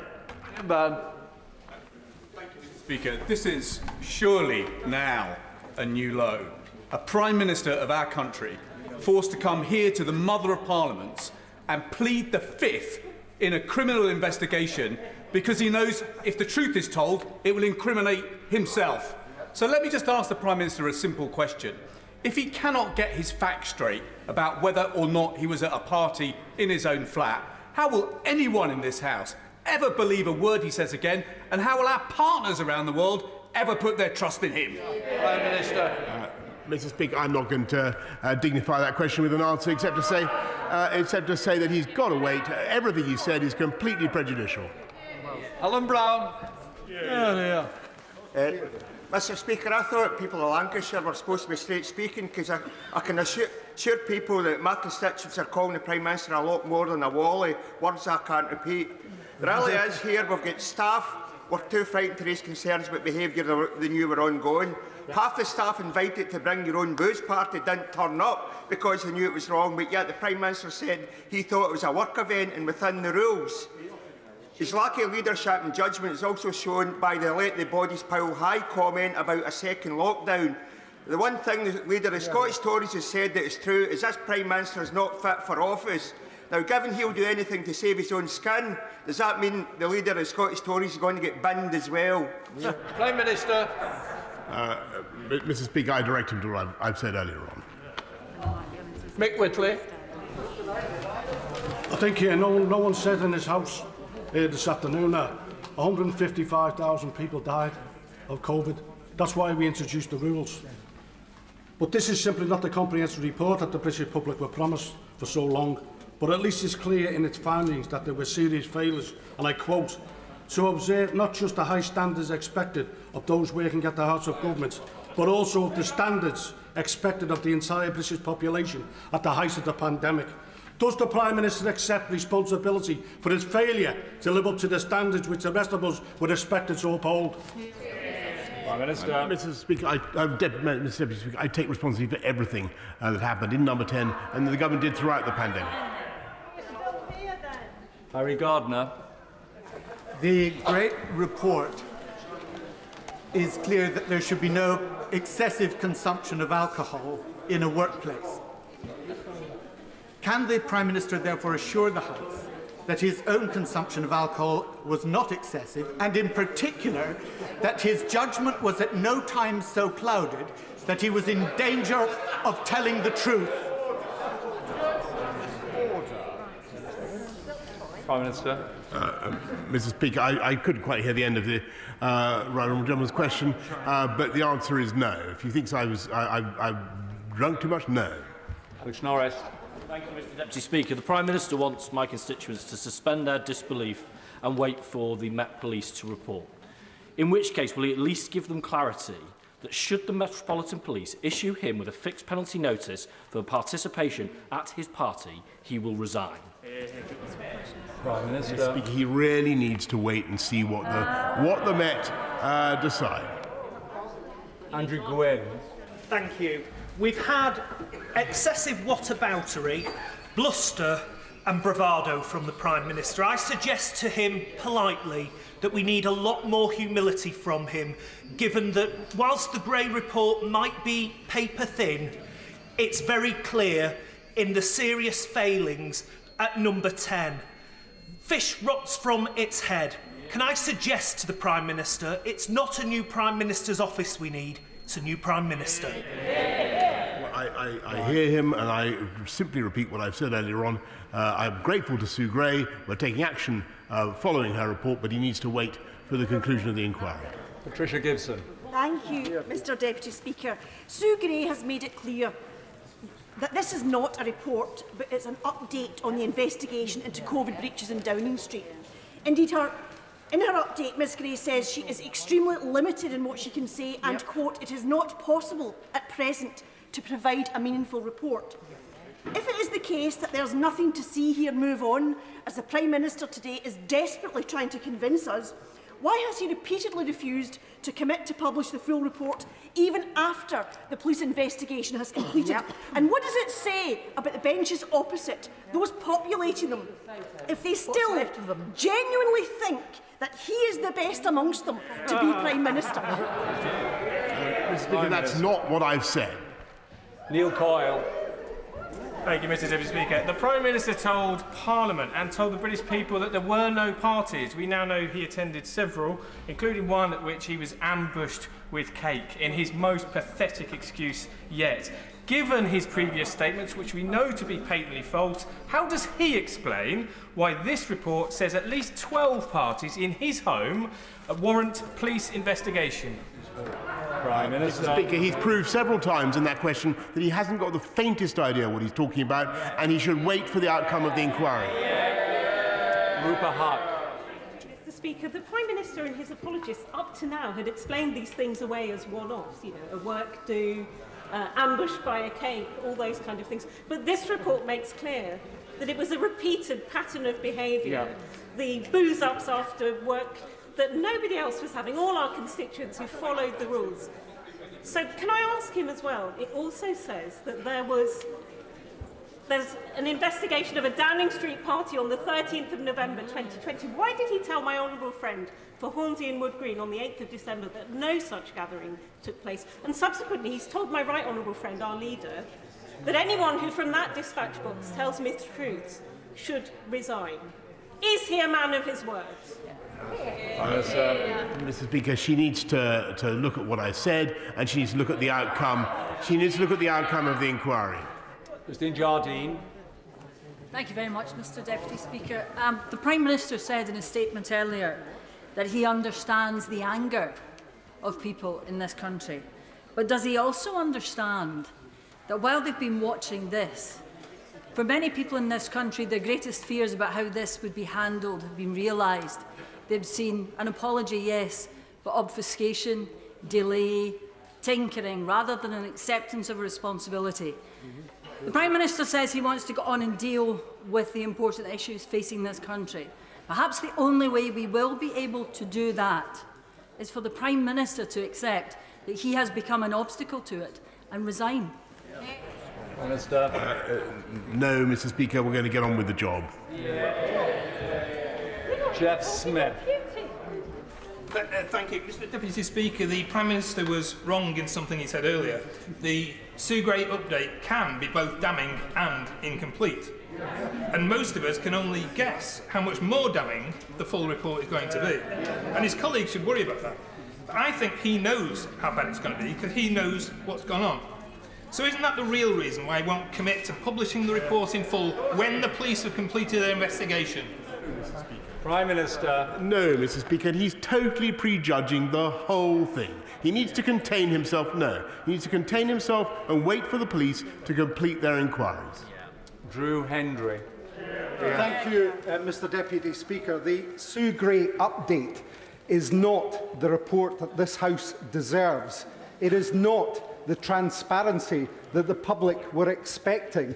But it does make it very clear that there were failures of leadership at number 10. The Prime Minister is the leader at number 10. So will he now pack his suitcase, or will he leave it to his officials to carry his cans? Mr. Speaker, he just needs to look at the report again, and he needs to wait for the conclusions of the inquiry. Matt Weston. Thank you, Mr. Deputy Speaker. Look her in the eyes and tell her you never bend the rules. A lot of us remember that campaign. It cost tens of millions of taxpayers' money. On the 13th of November in 2020, he bent the rules, didn't he? Mr. Speaker, I refer him to what I've said earlier on in this House, and frankly, Mr. Speaker, he needs to wait until the conclusion of the police inquiry. Stephen Flynn. Thank you, Mr. Deputy Speaker. This morning, the Conservative Party in Scotland issued a press release, and it stated, and I quote, "The pandemic sees a rise in criminals getting away with crimes." Were they talking about the Prime Minister? Mr. Speaker, what we're actually doing is cutting crime by 14% and putting 20,000 more police on the streets. Roshanara Ali. Thank you, Mr. Deputy Speaker. Week in, week out, throughout this pandemic, I, like many of my colleagues, had to deal with constituents who couldn't see their dying relatives or grieve with them. And some of us were directly affected when we lost family members and loved ones. The Prime Minister's actions have made a mockery of the British people's sacrifices during the pandemic. And now he's the subject of a criminal investigation. It's a new low for our country and our democracy, and it makes a mockery of our democracy to the rest of the world. If the Prime Minister takes responsibility for everything that has happened, as he has said, isn't it time that he put his party, this Parliament and the country out of their misery and steps down so that we can move on and focus on the national interest, because at the moment it is not possible because of the crisis that he and Number 10 have created. Prime Minister. No, Mr. Deputy Speaker. Carol Monaghan. Thank you, Mr. Deputy Speaker.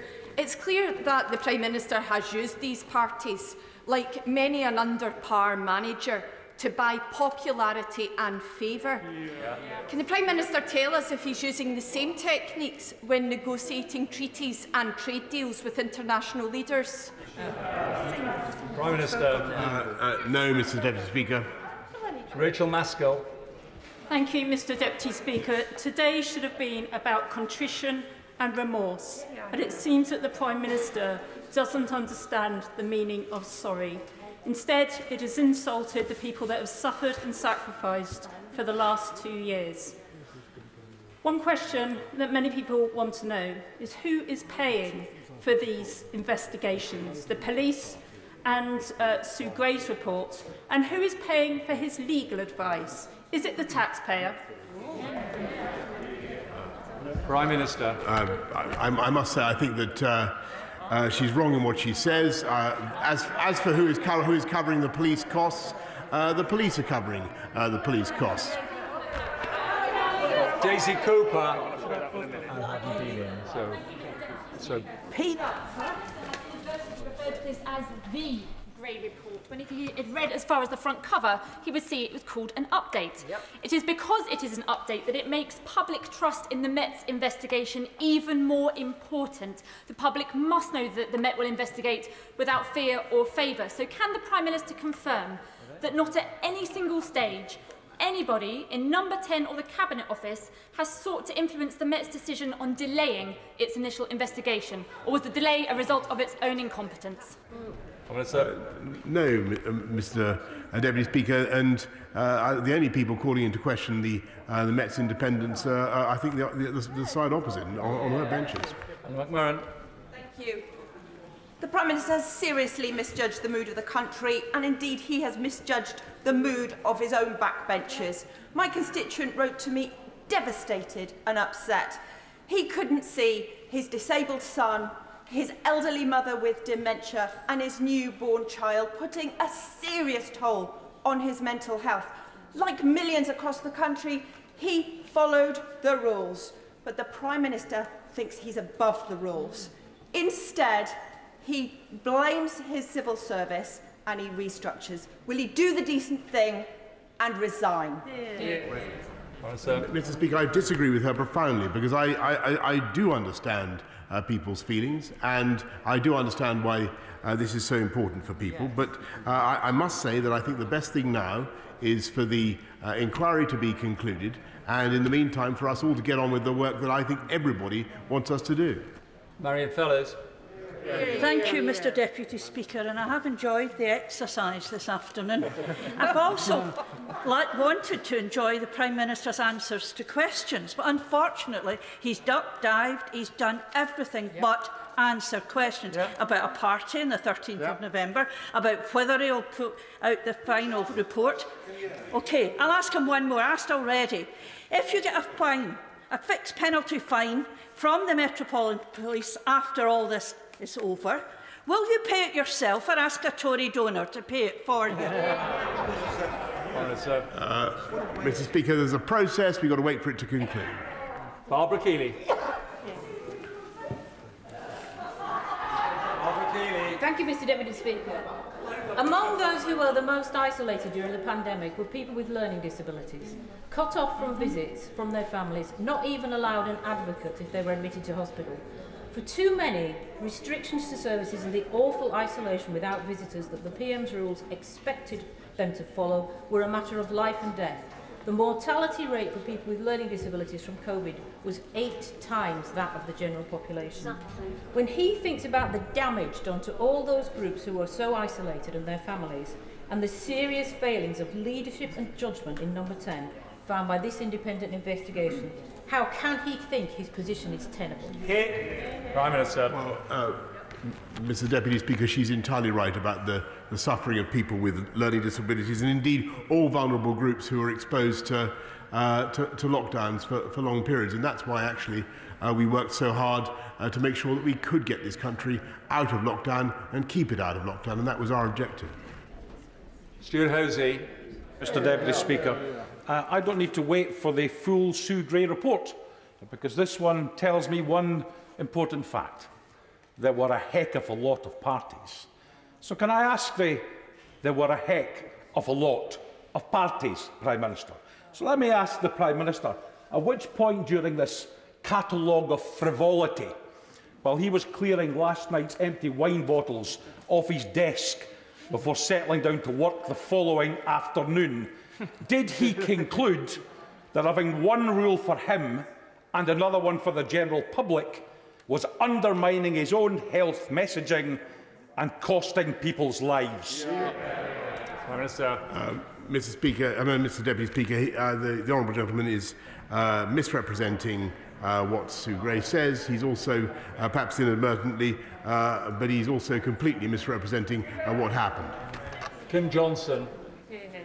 Thank you, Mr. Deputy Speaker. This report confirms what we already know, the abject failure in leadership at number 10. So will the Prime Minister take responsibility and do what the constituents in Liverpool and Riverside are asking for, your resignation, so that we can get on and deal with the crisis facing this country? Thank you.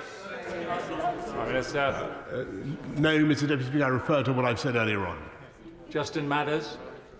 Thank you, Mr. Deputy Speaker. On the 8th of December, the Prime Minister told this House, and I quote, "I have been repeatedly assured since these allegations emerged that there was no party and that no COVID rules were broken." Well, just who gave him those assurances? Because given he was at some of the parties and at least one of them was in his own flat, he shouldn't need anyone else to tell him what happened. So it looks like when the Prime Minister spoke those words, he was either fooling himself or was he just trying to fool everyone else?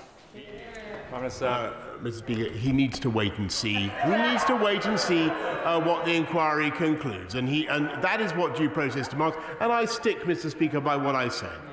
I can see 8 people standing, and that is the last 8 I'm going to take, just to let you know. Rachel Hopkins. Thank you, Mr. Deputy Speaker. Section 5.1 of the Ministerial Code says ministers must uphold the political impartiality of the civil service and not ask civil servants to act in any way which would conflict with the Civil Service Code. And finding 6 of Sue Gray's report, which I have read, says some staff wanted to raise concerns about behaviours they witnessed at work but felt unable to do so. So does the Prime Minister agree with me that if his staff, and in fact civil servants and workers everywhere, feel afraid to raise concerns regarding inappropriate behaviour at work, that they should contact their trade union rep or join a trade union? Mr. Deputy Speaker, that's why I've accepted the conclusions of the Sue Gray findings in full, and we will implement the changes. I assume that everybody standing has also been here for the opening statement and throughout. Caroline Johnson. Thank you, Mr. Deputy Speaker. Mr. Deputy Speaker, I've listened carefully to the statement, the questions, the answers, and indeed to my constituents, many of whom have been devastated to hear that there may have been parties and some of whom have suffered great hardship. I'm very glad that the Prime Minister has come here to apologise and to take on board the recommendations, but I am concerned that this is taking time and attention away from key issues. This statement alone has been going on for nearly 2 hours. The Prime Minister has achieved great things with Brexit and vaccines, Can he assure this House and me and my constituents that this ongoing investigation and the reorganisation of Number 10 is not going to take his laser-like focus away from the issues that matter to them? Yes, I can give my honourable friend that absolute assurance. Hilary Benn. Thank you very much indeed, Mr. Deputy Speaker. Has a date yet been set for the Prime Minister to be interviewed by the Metropolitan Police in connection with their inquiry? The police are independent and they must get on with their inquiry. Dave Dugan. Thank you, Mr. Deputy Speaker. This reads like a dreadful, poorly written soap opera, an unbelievable soap opera. I hear members opposite saying how important it is for their constituents to get on with the day job. My constituents are incandescent at the behaviour of this Prime Minister. Will he accept the damage he's doing to the office of elected representatives, all of us, and will he do the right thing and clear out? Prime Minister. No, Mr. Deputy Speaker, for the reasons I've already given. Steve Bonner. Mr. Deputy Speaker, we do know that staff are being made to work in conditions that made them feel uneasy, perhaps even unsafe, Prime Minister. And they also felt that they were unable to say something. People exposed to a potentially deadly virus, unable to say something in their workplace, while parties were raging on around about them. At least some, says Mrs Gray, represent a serious failure to observe the high standards expected of those working at the heart of government. Who is responsible for that, Prime Minister? Prime Minister. Mr. Speaker, he's completely misrepresenting what took place. Gavin Newlands. Come on. Thank you very much, Mr. Deputy Speaker. Despite the omissions from Sue Gray's update, it makes crystal clear that the office he occupies and the government he leads behaved in a despicable and disrespectful way when the public faced the gravest of threats. Does he not accept that his personal conduct before becoming Prime Minister and since is completely unacceptable, and if he had any respect for his own office, the public, indeed even a scintilla of integrity, he would announce his resignation to the 1922 committee tonight? Prime Minister. No, Mr. Deputy Speaker. Stuart MacDonald. Thank you, Mr. Deputy Speaker. Can I ask, when will the various statements made by the Prime Minister from that dispatch box about the subject of parties and gatherings at Downing Street be investigated under the Ministerial Code? And isn't it absolutely farcical that that's a question for the Prime Minister at all? Prime Minister. Mr. Speaker, we have an investigation going on. I think that's the one people should focus on, and they should allow the police to get on with their job. Richard Thompson. Thank you, Mr. Deputy Speaker. In his statement, the Prime Minister said, "Sorry for the things we did not get right.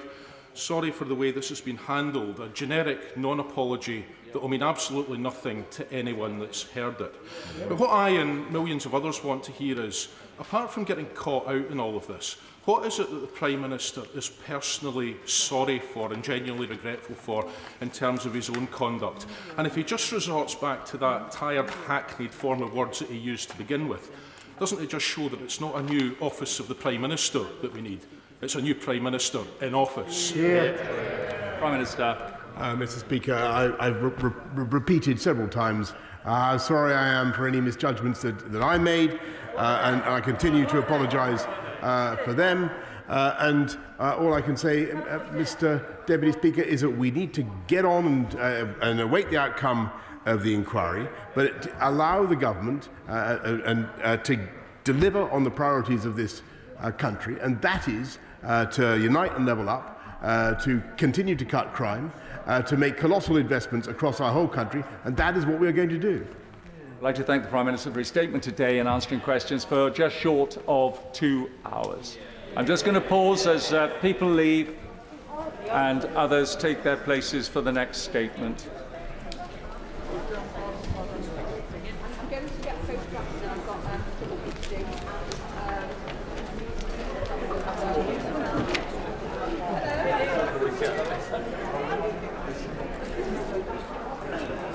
See you, Simon. Very good on radio.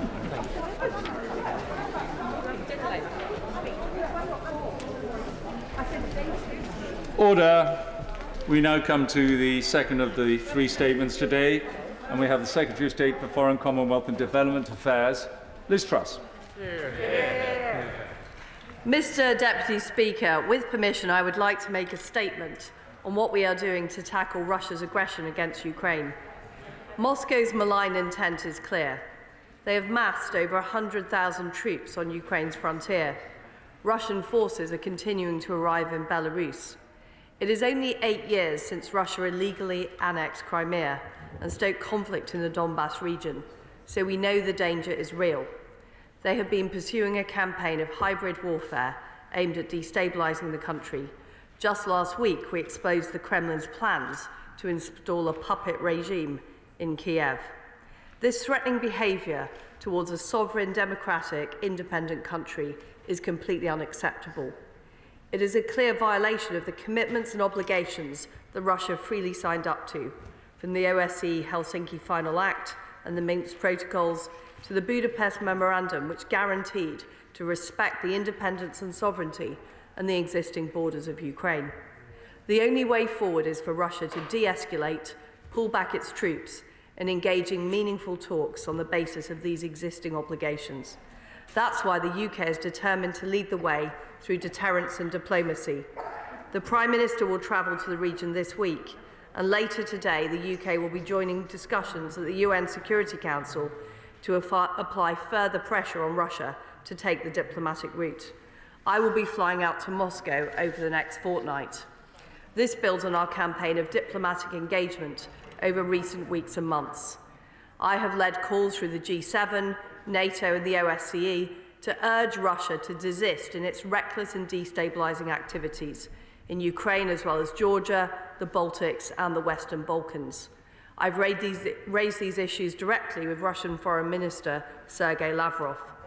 Both the United States and NATO have set out areas where we could explore reciprocal measures to increase transparency, reduce risk and take forward arms control. The ball is firmly in Russia's court. While we're determined to accelerate these efforts, we do so from a position of strength. We are combining dialogue with deterrence, and that's why the Prime Minister is considering options for further deployments of our armed forces to reassure and protect allies on NATO's eastern flank. We're preparing to offer to support NATO with additional fast jets, warships and military specialists. As NATO's biggest spender in Europe on defence, we are prepared to deploy our forces accordingly. We've been very clear that a united alliance would meet any further Russian invasion of Ukraine with massive consequences for Russia's interests and economy. And we're preparing an unprecedented package of coordinated sanctions with our partners, which would impose severe costs. Today, I am setting out our readiness to act. We will be laying legislation before the House that will significantly strengthen our hand in dealing with Russia's aggressive action towards Ukraine. It will go further than ever before. Until now, the UK has only been able to sanction those linked to destabilisation of Ukraine. This new legislation will give us the power to sanction a much broader range of individuals and businesses. We will be able to target any company that is linked to the Russian state, engages in business of economic significance to the Russian state, or operates in a sector of strategic significance to the Russian state. Not only will we be able to target these entities, we will also be able to go after those who own or control them. This will be the toughest sanction regime against Russia we have ever had, and it is the most radical departure in approach since leaving the European Union. Those in and around the Kremlin will have nowhere to hide. We will make sure that those who share responsibility for the Kremlin's aggressive and destabilising action will share in bearing a heavy cost. Their assets in the UK will be frozen. No UK business or individual would be able to transact with them, and should they seek to enter the UK, they would be turned back. Laying this legislation now will enable us to act in concert with the United States and other partners rapidly, multiplying our collective impact. We will use these new powers in a targeted manner designed to damage the interests of those who bear the greatest responsibility for Russia's actions and exert the greatest pressure to change course. I will not say now exactly who we may target or with what measure, but Moscow should be clear that we will use these new powers to maximum effect if they pursue their aggressive intent towards Ukraine. Nothing is off the table. We are also standing with our Ukrainian friends by providing vital support to help them defend themselves. That's where we're supplying the country with defensive anti-tank missiles and deploying a training team of British personnel.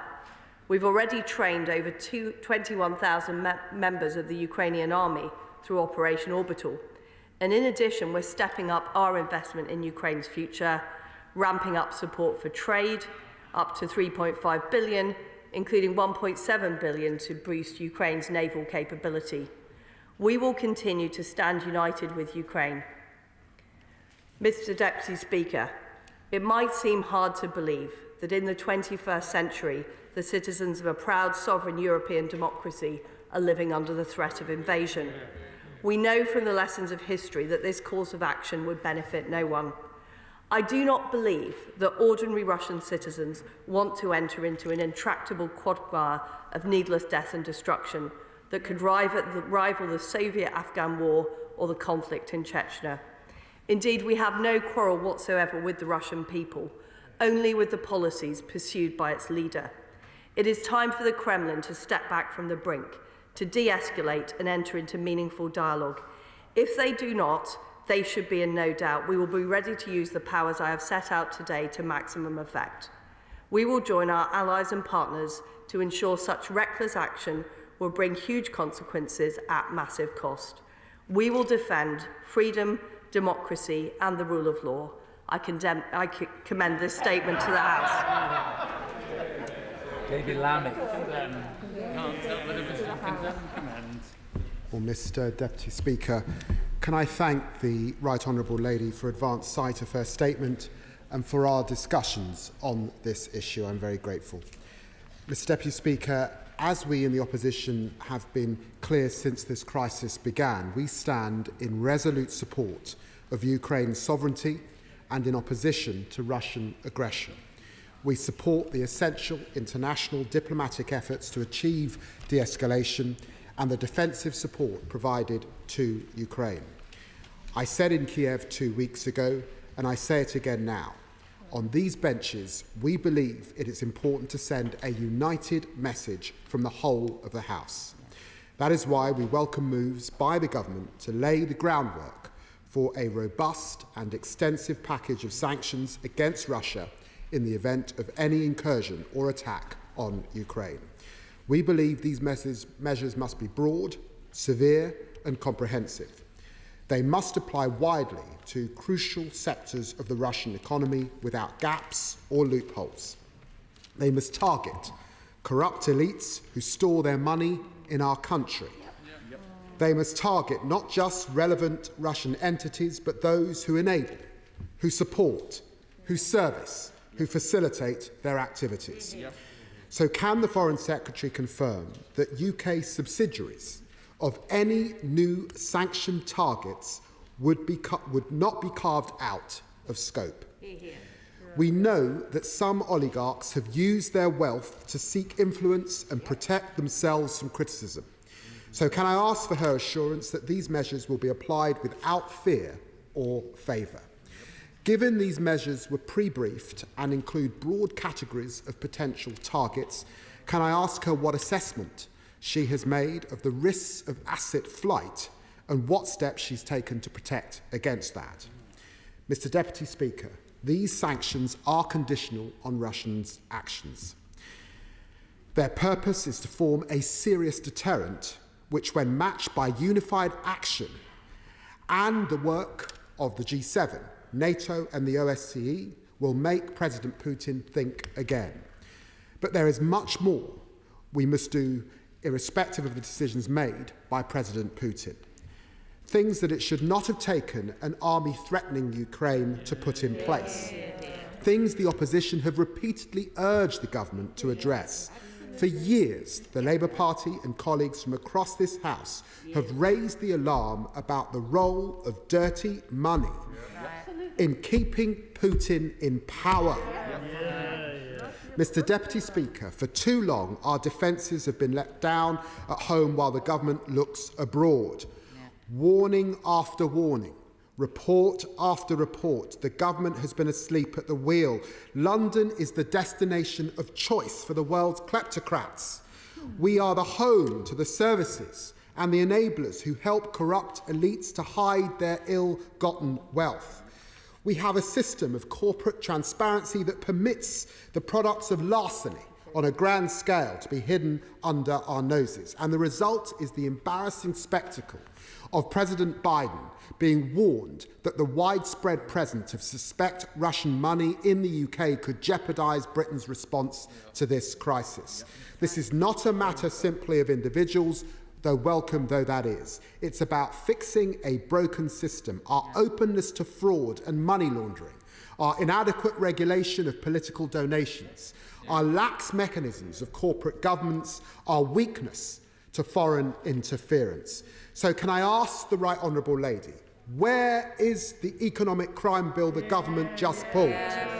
Where is the comprehensive reform of Companies House? Where is the register of overseas entitlements bill? Where is the foreign agent registration law? Where are the new counter-espionage laws?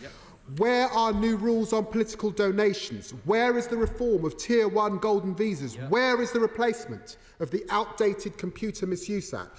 Where is the reform of the Electoral Commission? And why does the government's election bill make these problems worse by enabling political donations from donors based overseas?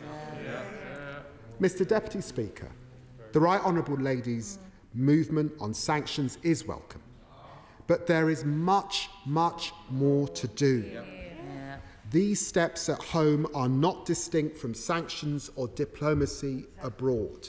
They must form part of a unified and coherent response, one that has been urged consistently by the chair of the Intelligence Select Committee. If she truly wants to fix the problem, she must start there.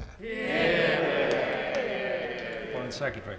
Well, first of all, can I thank the Shadow Foreign Secretary for his constructive approach. And I think it's vital that all members of the House demonstrate their support for freedom and democracy in the face of severe aggression by the Russian regime, not just on the borders of Ukraine, but also through Belarus, into the Western Balkans, and in fact, across the world. And I will take forward the united message that I have heard from the whole House onto our friends in Ukraine, who very much welcome the support that they have been offered by the United Kingdom, both the economic support, the support in terms of defensive weaponry, but also the support in the face of Russian aggression.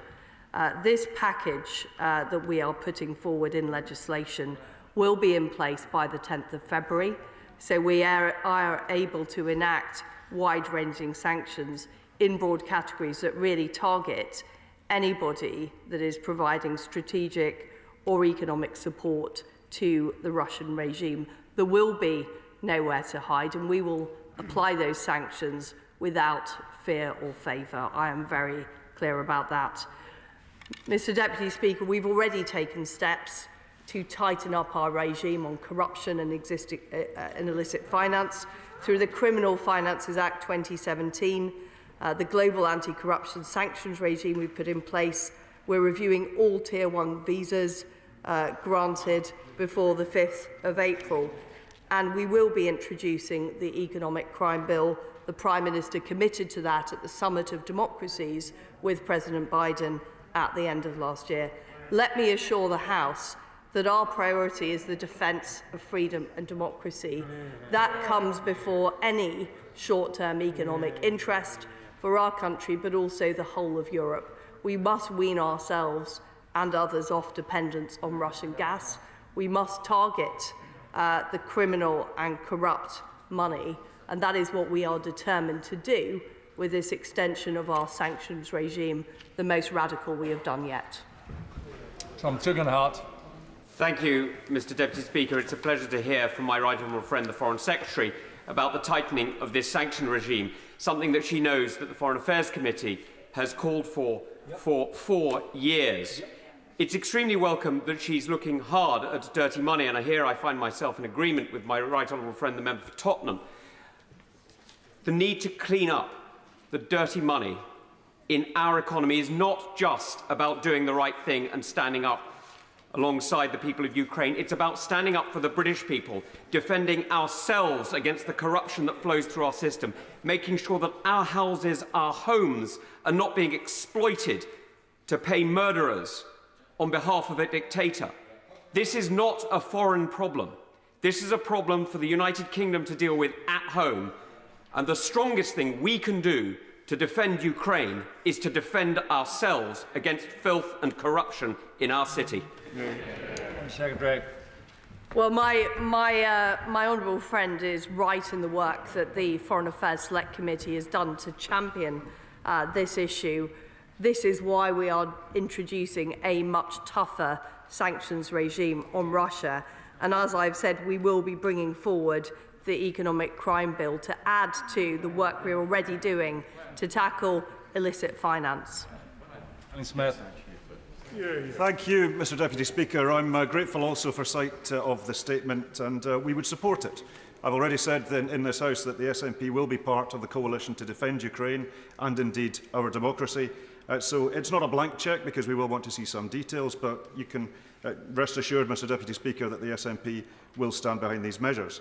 I'd be particularly grateful, though, for a reassurance that Scottish limited partnerships will be included within the package, because they are a clear risk in terms of dubious transactions. Also, that property transactions need to be part of it as well, and a reassurance of coordination with the EU precisely to avoid asset flight, given that these measures have been telegraphed. But as well, and I do want an answer to this one, I've pledged the SNP's support for this. I do want a statement from the Foreign Secretary in response to Pippa Crerar, who's the political editor of the Daily Mirror's report today, an impeccable journalist with impeccable sources, that there was supposed to be a call between the Prime Minister and President Putin today. But, and I quote here, when the Grey report landed, the Russians were asked to shift the time, but they couldn't, so it's off. What in the name of hell impression does that give to our friends and our allies? If it's true, perhaps it's not.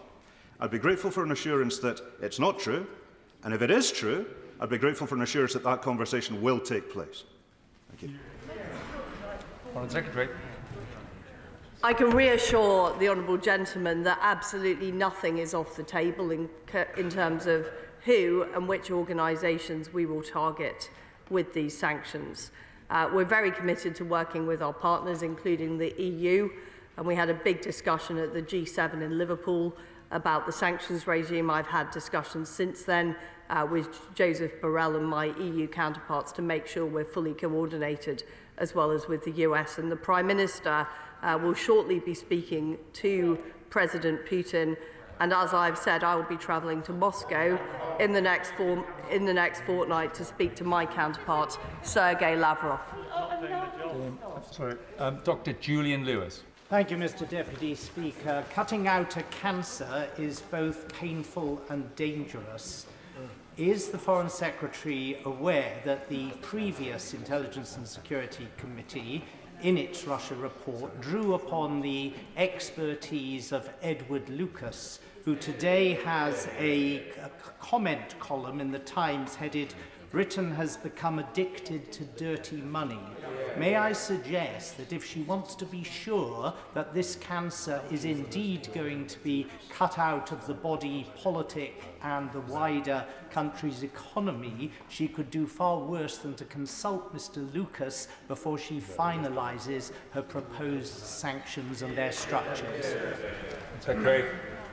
Well, I thank my honourable friend for his suggestion. I'd be very happy to meet the gentleman he mentions. Stephen Kinnock. Thank you, Mr. Deputy Speaker. The government said 6 months ago that it was finalising its report into how more than 700 Russian millionaires were fast-tracked for British residency via its so-called golden visa scheme. Can the Foreign Secretary tell the House when this long overdue report is going to be published? And does she agree with me that the reason for the delay relates directly to the £4 million that's been donated to the Conservative Party by 7 individuals who have deep and highly dubious links to the Kremlin? Secretary.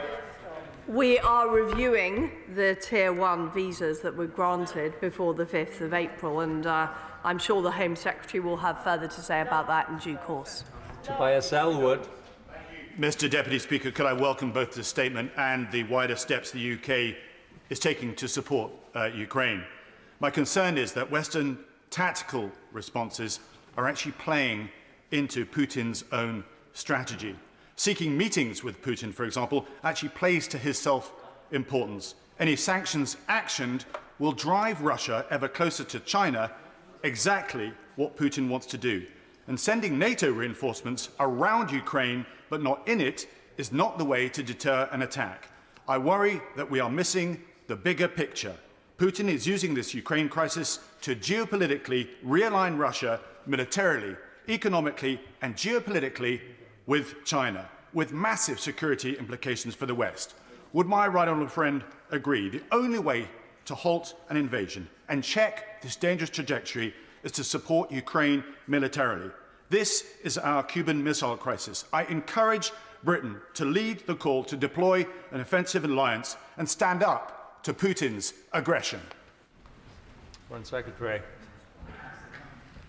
Our approach in dealing with this issue of Russian aggression is both deterrence and diplomacy. That's why the UK has been at the forefront in supplying defensive weapons to Ukraine, in training up Ukrainian forces, and working with our allies, many of whom are also supplying defensive support into Ukraine. But we have to be clear that there is a difference between a member of NATO who does have a security guarantee, such as Baltic states like Estonia, where UK troops are in place, and the situation in Ukraine. And in my view, the best way of deterring Vladimir Putin from an invasion of Ukraine is, first of all, making it very clear that this will not be simple or easy. This is likely to result in a quagmire, as we have seen in the Soviet-Afghan war, or indeed in Chechnya. And secondly, that there will be severe economic consequences. And those severe economic consequences are, of course, sanctions that target oligarchs and target companies close to Vladimir Putin, but also the not going ahead of Nord Stream 2, I also think is very important for the Russian point of view. But it is important, Mr. Deputy Speaker, that we do talk to Russia and we do communicate these messages. We will not resile from our position about the protection of the open door policy into NATO, but we will communicate direct with Russia so they understand those messages. Kevan Jones. Thank you, Mr. Deputy Speaker. The Foreign Secretary comes to the House and talks tough and says that the government has a readiness to act. It's 4 years now since the Foreign Affairs Committee produced its Russia Gold report, which outlined corruption in the UK. It's 2 years since the Intelligence Security Committee published its report into Russia, which outlined similar concerns. Why has the government not acted in those years? And can I ask her, if we are going to implement sanctions, how can we believe that will be effective without a strong political will and determination to actually make them work? Great. Well, we have taken a number of measures in recent years, namely the Criminal Finances Act 2017, the review we're conducting of visas. And what I'm saying is that the most far-reaching sanctions regime will be in place by the 10th of February, making sure that Russia understands that there is a severe package ready to be in place. And of course, I am absolutely prepared to do what is necessary to make those costs severe. John Whittingdale. My right honourable friend is right that our argument is with President Putin and his cronies and not with the Russian people. But she will be aware that Russian citizens, and indeed many in eastern Ukraine, are able only to access Russian propaganda from state-owned or oligarch-owned media channels, while independent journalists are put into prison and the internet is censored. Will she look to see what more can be done, perhaps through the BBC World Service and the tech platforms, to ensure that the Russian people are able to access objective and factual reporting? Foreign Secretary. Well, my right honourable friend makes an excellent point, and of course we're looking at all of the channels we can communicate through directly to the Russian people as well as to the Russian government, and that is something that I will be looking to do on my visit to Russia when I go there. Chris Bryant. Thank you, Mr. Deputy Speaker. This is just weak. Yeah, it is. Honestly, since 2010, when the Conservatives came to power and they first started saying they wanted to press the reset button with Putin, we have been weak, ambivalent and vacillating towards the Russian Federation. And we have no quarrel with the Russian people. It is with President Putin. It doesn't work to try to look tough when you've refused to deal with the issue of Tier 1 visas. It's shocking that the Foreign Secretary doesn't even have a proper answer to that question this afternoon. This has been going on for ages. We've been giving them out to thousands of Russian oligarchs. She still hasn't got an answer, or I hope maybe she will have an answer now, to the question about unexplained wealth orders. If we can't do them, how is this new legislation going to make any difference? This is far, far too late. It's not a question of the horse has bolted. They've invited the horse in, sat it down at the table and given it plenty to eat. Foreign Secretary. I suggest to the honourable gentleman that he goes to Ukraine and asks the Ukrainian government which of their allies do they think is giving them the most support. The answer is the United Kingdom has supplied more defensive weapons to Ukraine than any of our other NATO allies. Order. Foreign Secretary, one moment, please. The question's been asked. Let's hear the answer. Foreign Secretary. The answer, Mr. Deputy Speaker, is the Ukrainian government are very grateful for the support the United Kingdom is given. And we are the largest supplier of all of the European NATO allies of defensive weapons to Ukraine. We have helped train up the Ukrainian forces. We're providing economic support. And the sanctions package that I am announcing today goes far further than the EU sanctions regime that the honourable gentleman presumably supports. Dr. Liam Fox. Thank you, Mr. Deputy Speaker. I very much welcome what my right honourable friend has said today, and it's quite understandable and right that our focus is currently on Ukraine. But isn't this just part of a bigger picture? What we have is a Russia that is trying to build an arc of instability around NATO, from the Arctic through the Baltic to the Balkans and the Caucasus. And doesn't this require a sustained and consistent and strong policy of deterrence, utilising diplomatic and economic and military elements? And wouldn't a good start be that all those who are members of NATO carry their fair share of the defence spending burden? Yeah, like Germany. My right honourable friend is absolutely right, and that is why the UK is supplying support right from the High North through to the Baltics, through to the Black Sea, backing up NATO and being the largest defence spender of all of the European NATO allies. And that is being recognised, contrary to what those on the opposition benches say. That is being recognised by our allies in the Baltic, by our allies in Eastern Europe, and by our allies in Ukraine. Mark Pritchard.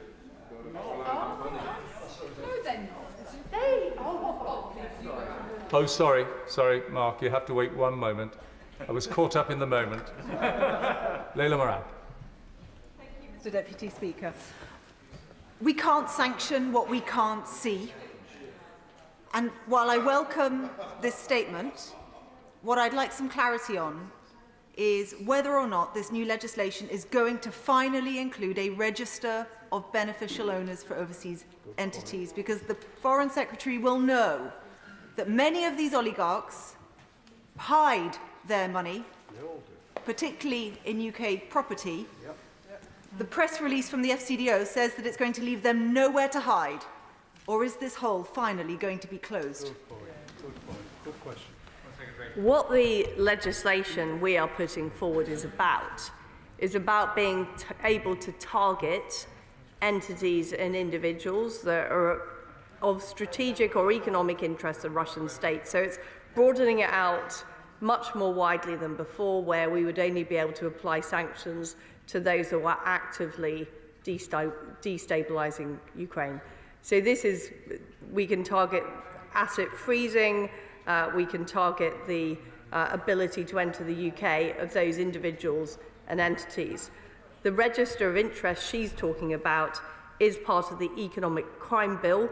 That is something being brought forward by the Treasury, and the Prime Minister is committed that that will happen this year. Mr. Pritchard. Thank you, Madam Deputy Speaker. Mr. Deputy Speaker, we're both at it. I apologise. So, can I welcome the Foreign Secretary's statement today and the announcement of new powers?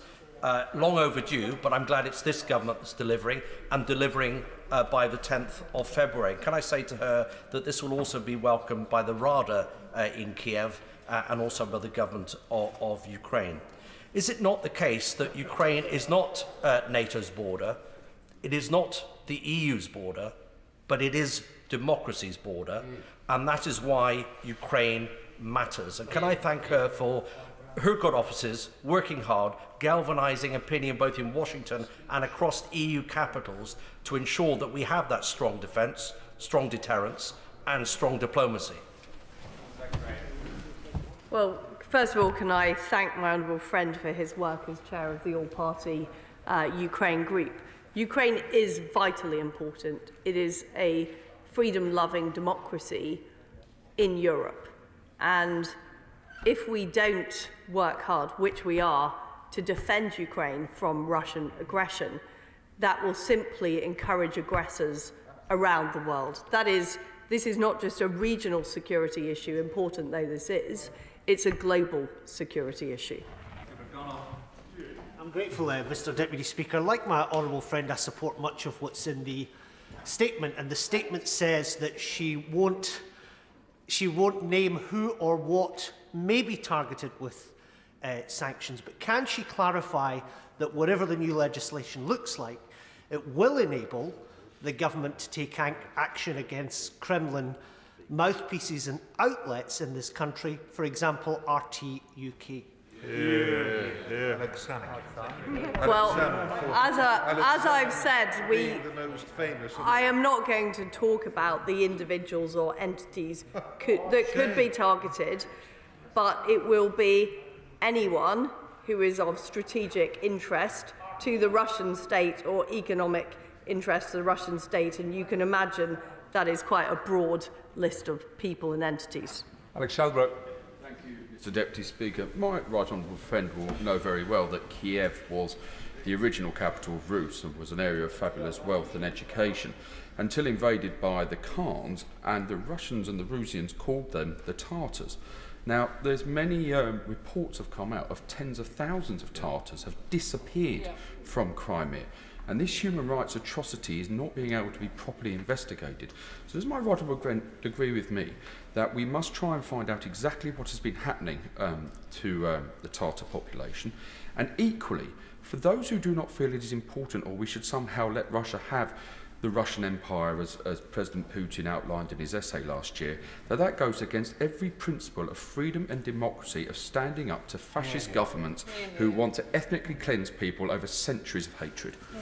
Very good question. My honourable friend is completely right, and let's remember that Russia actually signed up to Ukraine's sovereignty and territorial integrity in the 1994 Budapest Agreement. They signed up to this, and what they are seeking to do is renege on their commitments, to stoke aggression and to seek to undermine Ukrainian democracy in a variety of ways, whether it's false flag operations, whether it's cyber attacks, or whether it's trying to install puppet regimes in Kiev.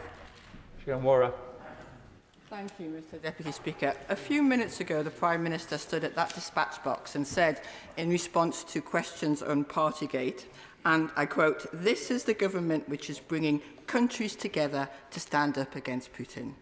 But just last week, our closest allies said they went public with their concerns over Russian influence in this country. So will the Secretary of State admit that her government has undermined our diplomatic status and our national security by refusing for so long to take seriously Russian influence and dirty money? I don't accept the honourable lady's talking down of the UK role. It was at the G7 meeting in Liverpool that we agreed with our allies, including the United States, including the EU and including Japan, that the Russian regime would face severe consequences on an incursion with Ukraine. And that language has now been adopted by all of our allies and partners. We've led the way in providing defensive weaponry to Ukraine. We've led the way, as we are today, with our package of economic sanctions, which goes beyond what we were able to do as a member of the EU. Thank you, Mr. Speaker. The time for deterrence diplomacy is now. Over the last 2 weeks, from Kramatorsk to Donetsk, from Kiev to Sarajevo and Mostar, civilians have been clear with me that they believe the West will either save them or there will be bloodshed in Europe. What consideration is my right honourable friend given to blacklisting Russian banks? And will she look at joining the US in sanctioning Milorad Dodik in Bosnia, whose ethno-nationalist, separatist, genocide-denying agitation also risks bringing bloodshed to Europe? Well, I know my honourable friend has recently been on a visit to the Western Balkans, and we are absolutely looking at what more we can do on sanctions to the regime there, as well as how we target some of the Russian entities she talked about. Jeremy Corbyn. Thank you, Mr. Deputy Speaker. Any war on the borders between Ukraine and Russia will be utterly disastrous for the people of Ukraine, the people of Russia, and the future of peace across the whole of the continent of Europe.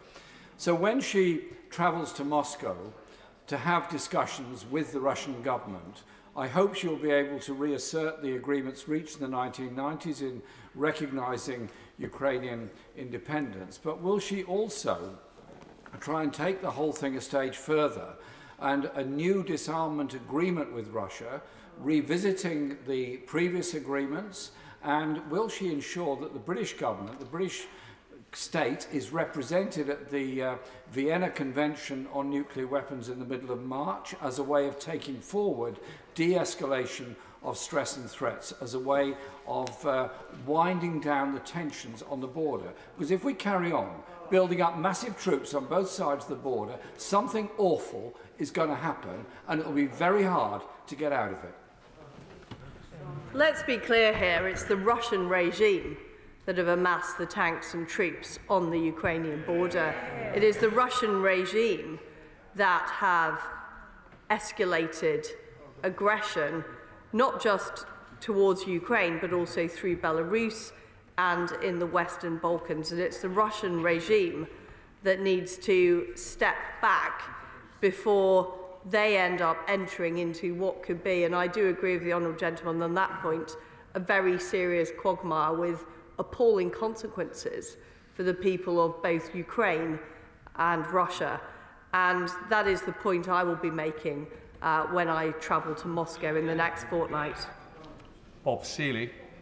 Mr. Speaker, I thank the Secretary of State for her very robust approach. And this is not a criticism of her, but we still lack a comprehensive and coherent approach to dealing with Russia's hybrid war. This is frankly a decade too late, so no criticism of her, and clearly deterrence isn't working. My question is on UK facilitators, which has been mentioned by a few other people.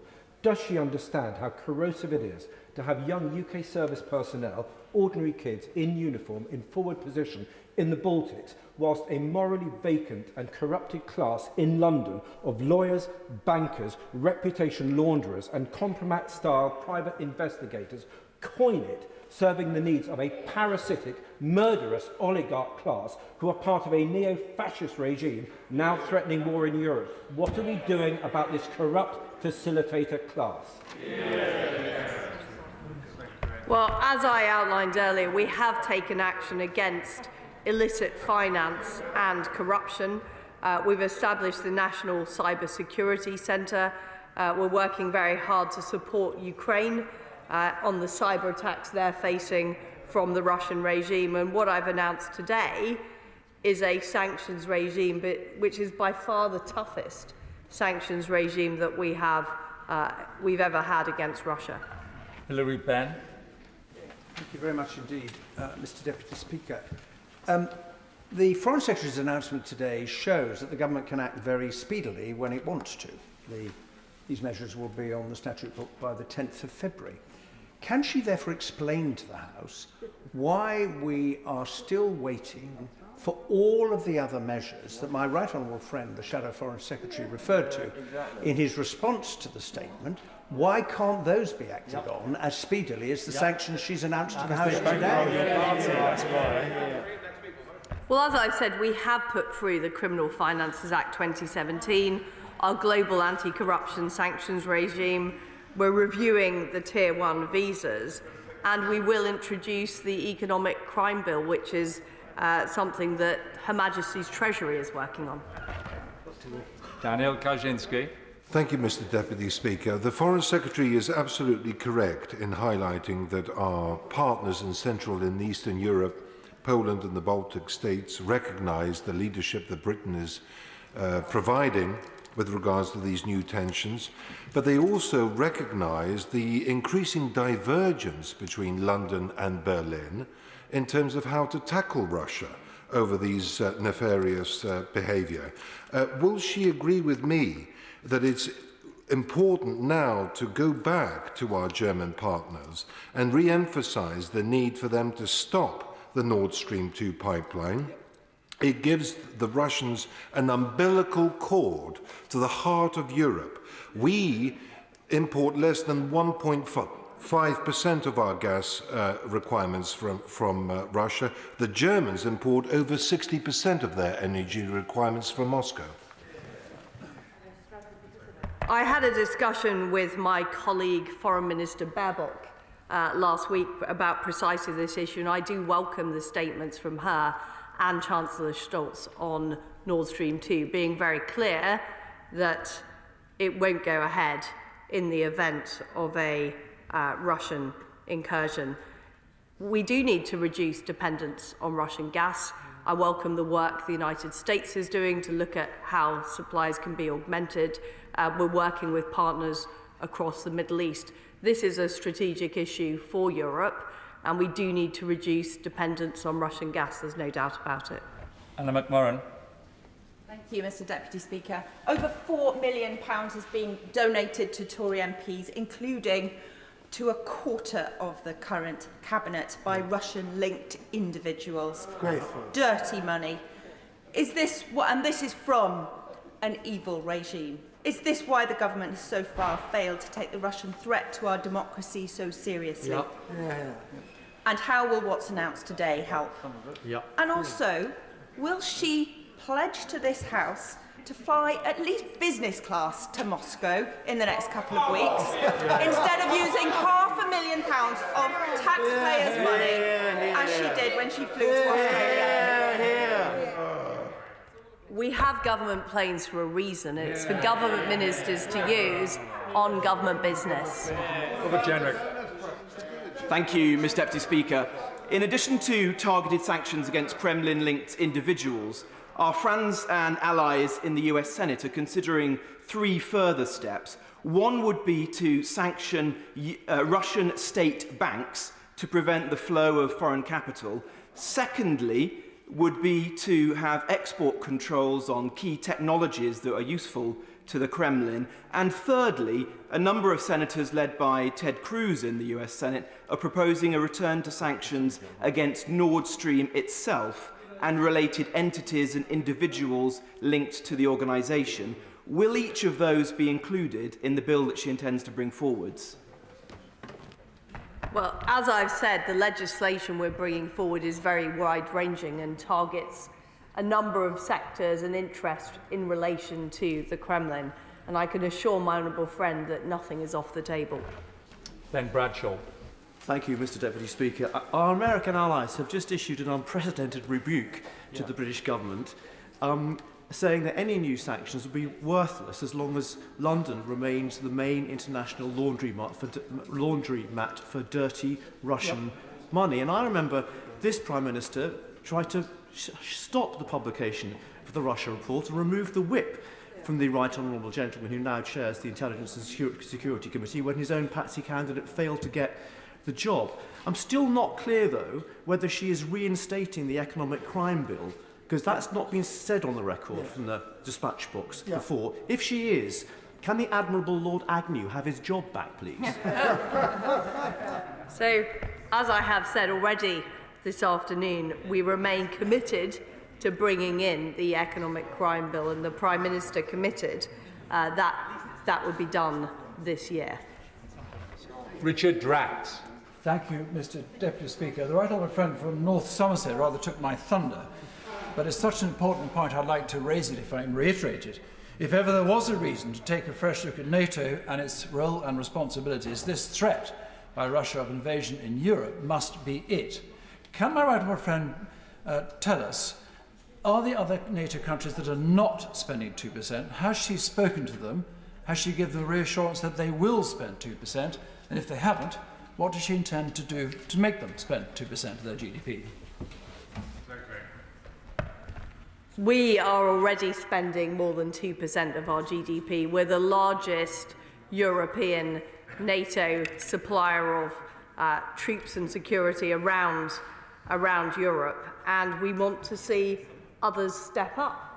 Because as the Honourable Gentleman says, these threats are getting worse. We've seen an increase in aggression, and we need to see all NATO allies step up and fulfil their commitments. Caroline Lucas. Thank you very much, Mr. Deputy Speaker. The government's attempt to claim some kind of moral high ground on the issue of Russian sanctions is sheer hypocrisy when her party has accepted donations from oligarchs, her government has turned a blind eye to Kremlin meddling in our democracy and has held open the door to Putin's cronies to have their money laundered in London.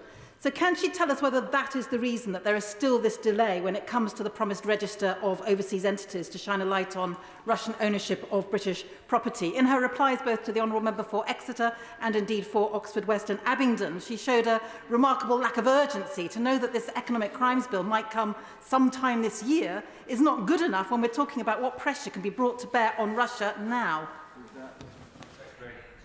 Well, I hoped the Honourable Lady would welcome the fact that we are introducing our toughest ever sanction regime on Russia, which will be in place by the 10th of February. We are acting with urgency to deal with this crisis. Rick Smith. Thank you, Mr. Deputy Speaker. I warmly welcome the actions my right honourable friend is taking.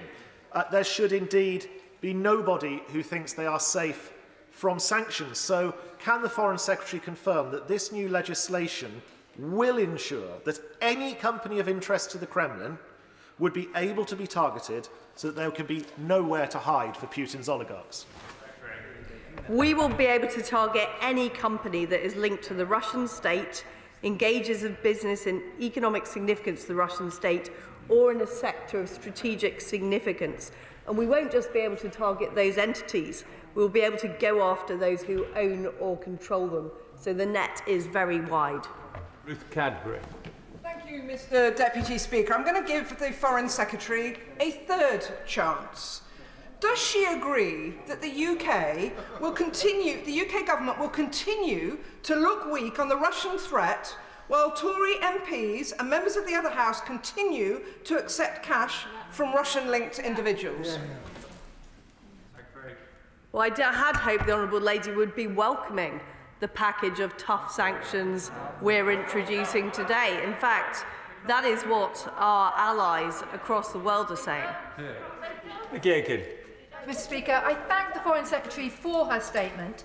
She is absolutely right. We do need to widen the breadth of sanctions on Russia to reflect the reality on the ground. In my constituency of the cities of London and Westminster, those realities are very clear to see of the dirty money that is being invested week in, week out.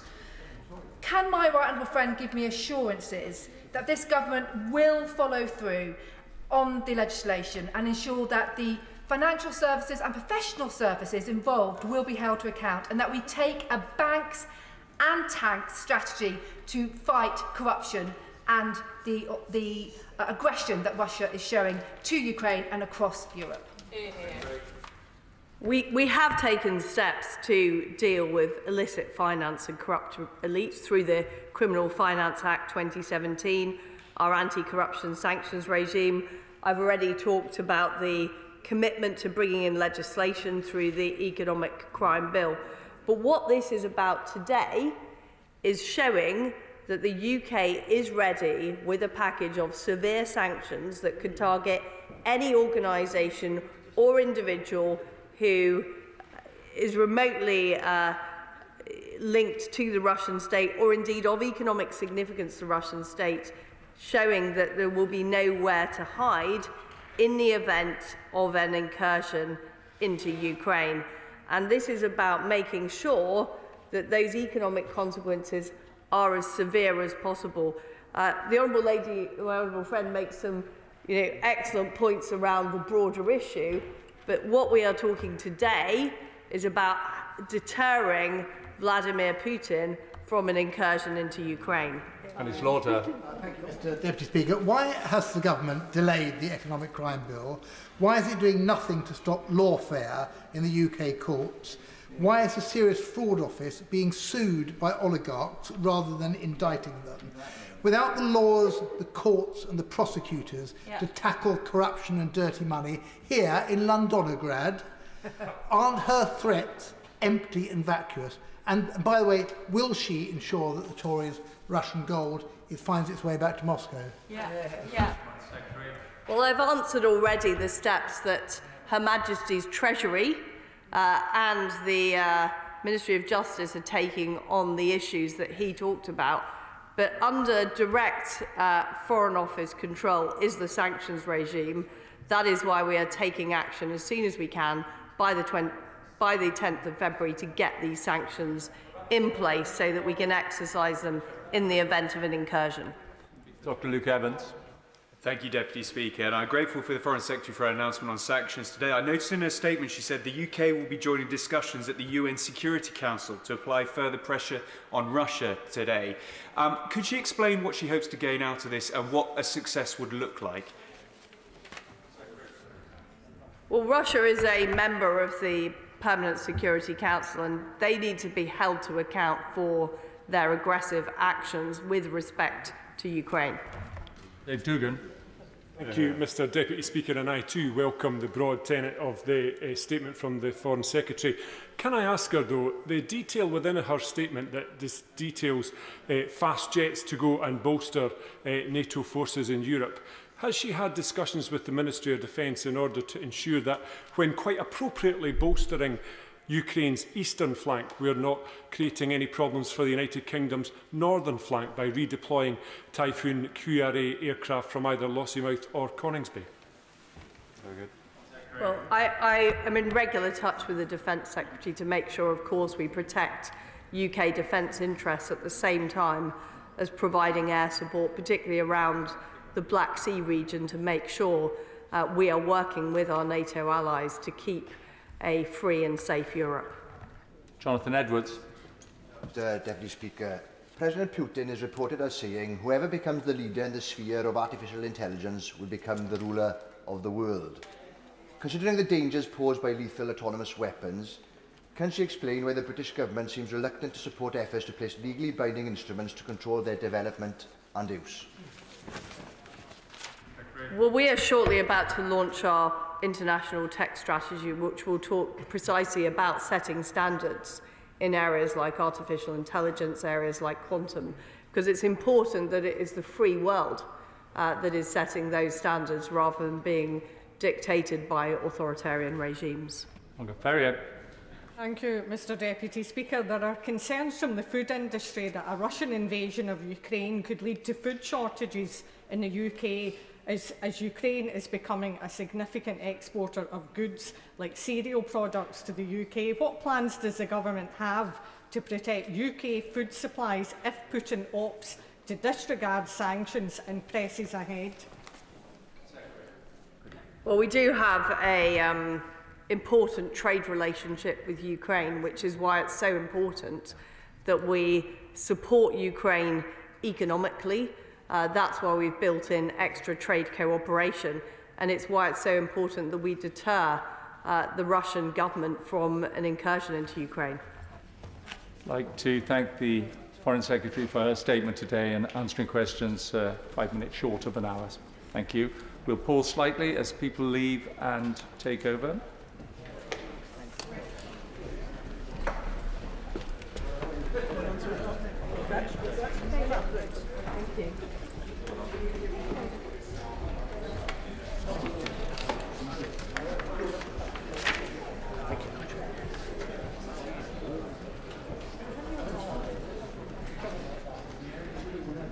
Order. Order. We now come to the third statement today from the Secretary of State for Health and Social Care. Sajid Javid. Mr. Deputy Speaker, with your permission, I'd like to update the House on the vaccination as condition of deployment. Last Thursday, we woke up to a new phase of this pandemic as we return to Plan A. People are no longer advised to work from home. Face coverings are no longer mandatory. Organisations no longer have to require the NHS COVID pass. And from today, there's no limit on the number of visitors allowed to care homes. Week by week, we are carefully moving from our COVID response from one of rules and restrictions back to one of personal responsibility. We're able to do this because of the defences that we've built throughout this pandemic in vaccines and antivirals, in testing and surveillance. We know, of course, that COVID-19 is here to stay. While some countries remain stuck on a zero COVID strategy and others think about how they will safely open up, here we are showing the way forward and showing the world what successfully living with COVID looks like. The principle we're applying is the same principle that's guided our actions throughout this pandemic, and that is to achieve the maximum protection of public health with the minimum intrusion in people's everyday lives. To me, that is what learning to live with COVID is all about. Even with this progress, Mr. Deputy Speaker, we must of course remain vigilant. While overall cases and hospitalisations continue to fall, we are seeing rises in cases in primary and secondary school children. Part of living with COVID means living with new variants and subvariants.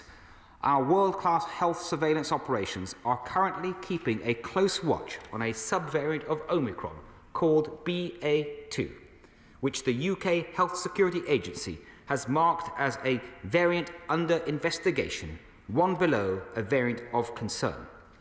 1,072 genomically confirmed cases of BA2 have been identified in England, while early data from Denmark suggests that BA2 may be more transmissible. There is currently no evidence that it is any more severe.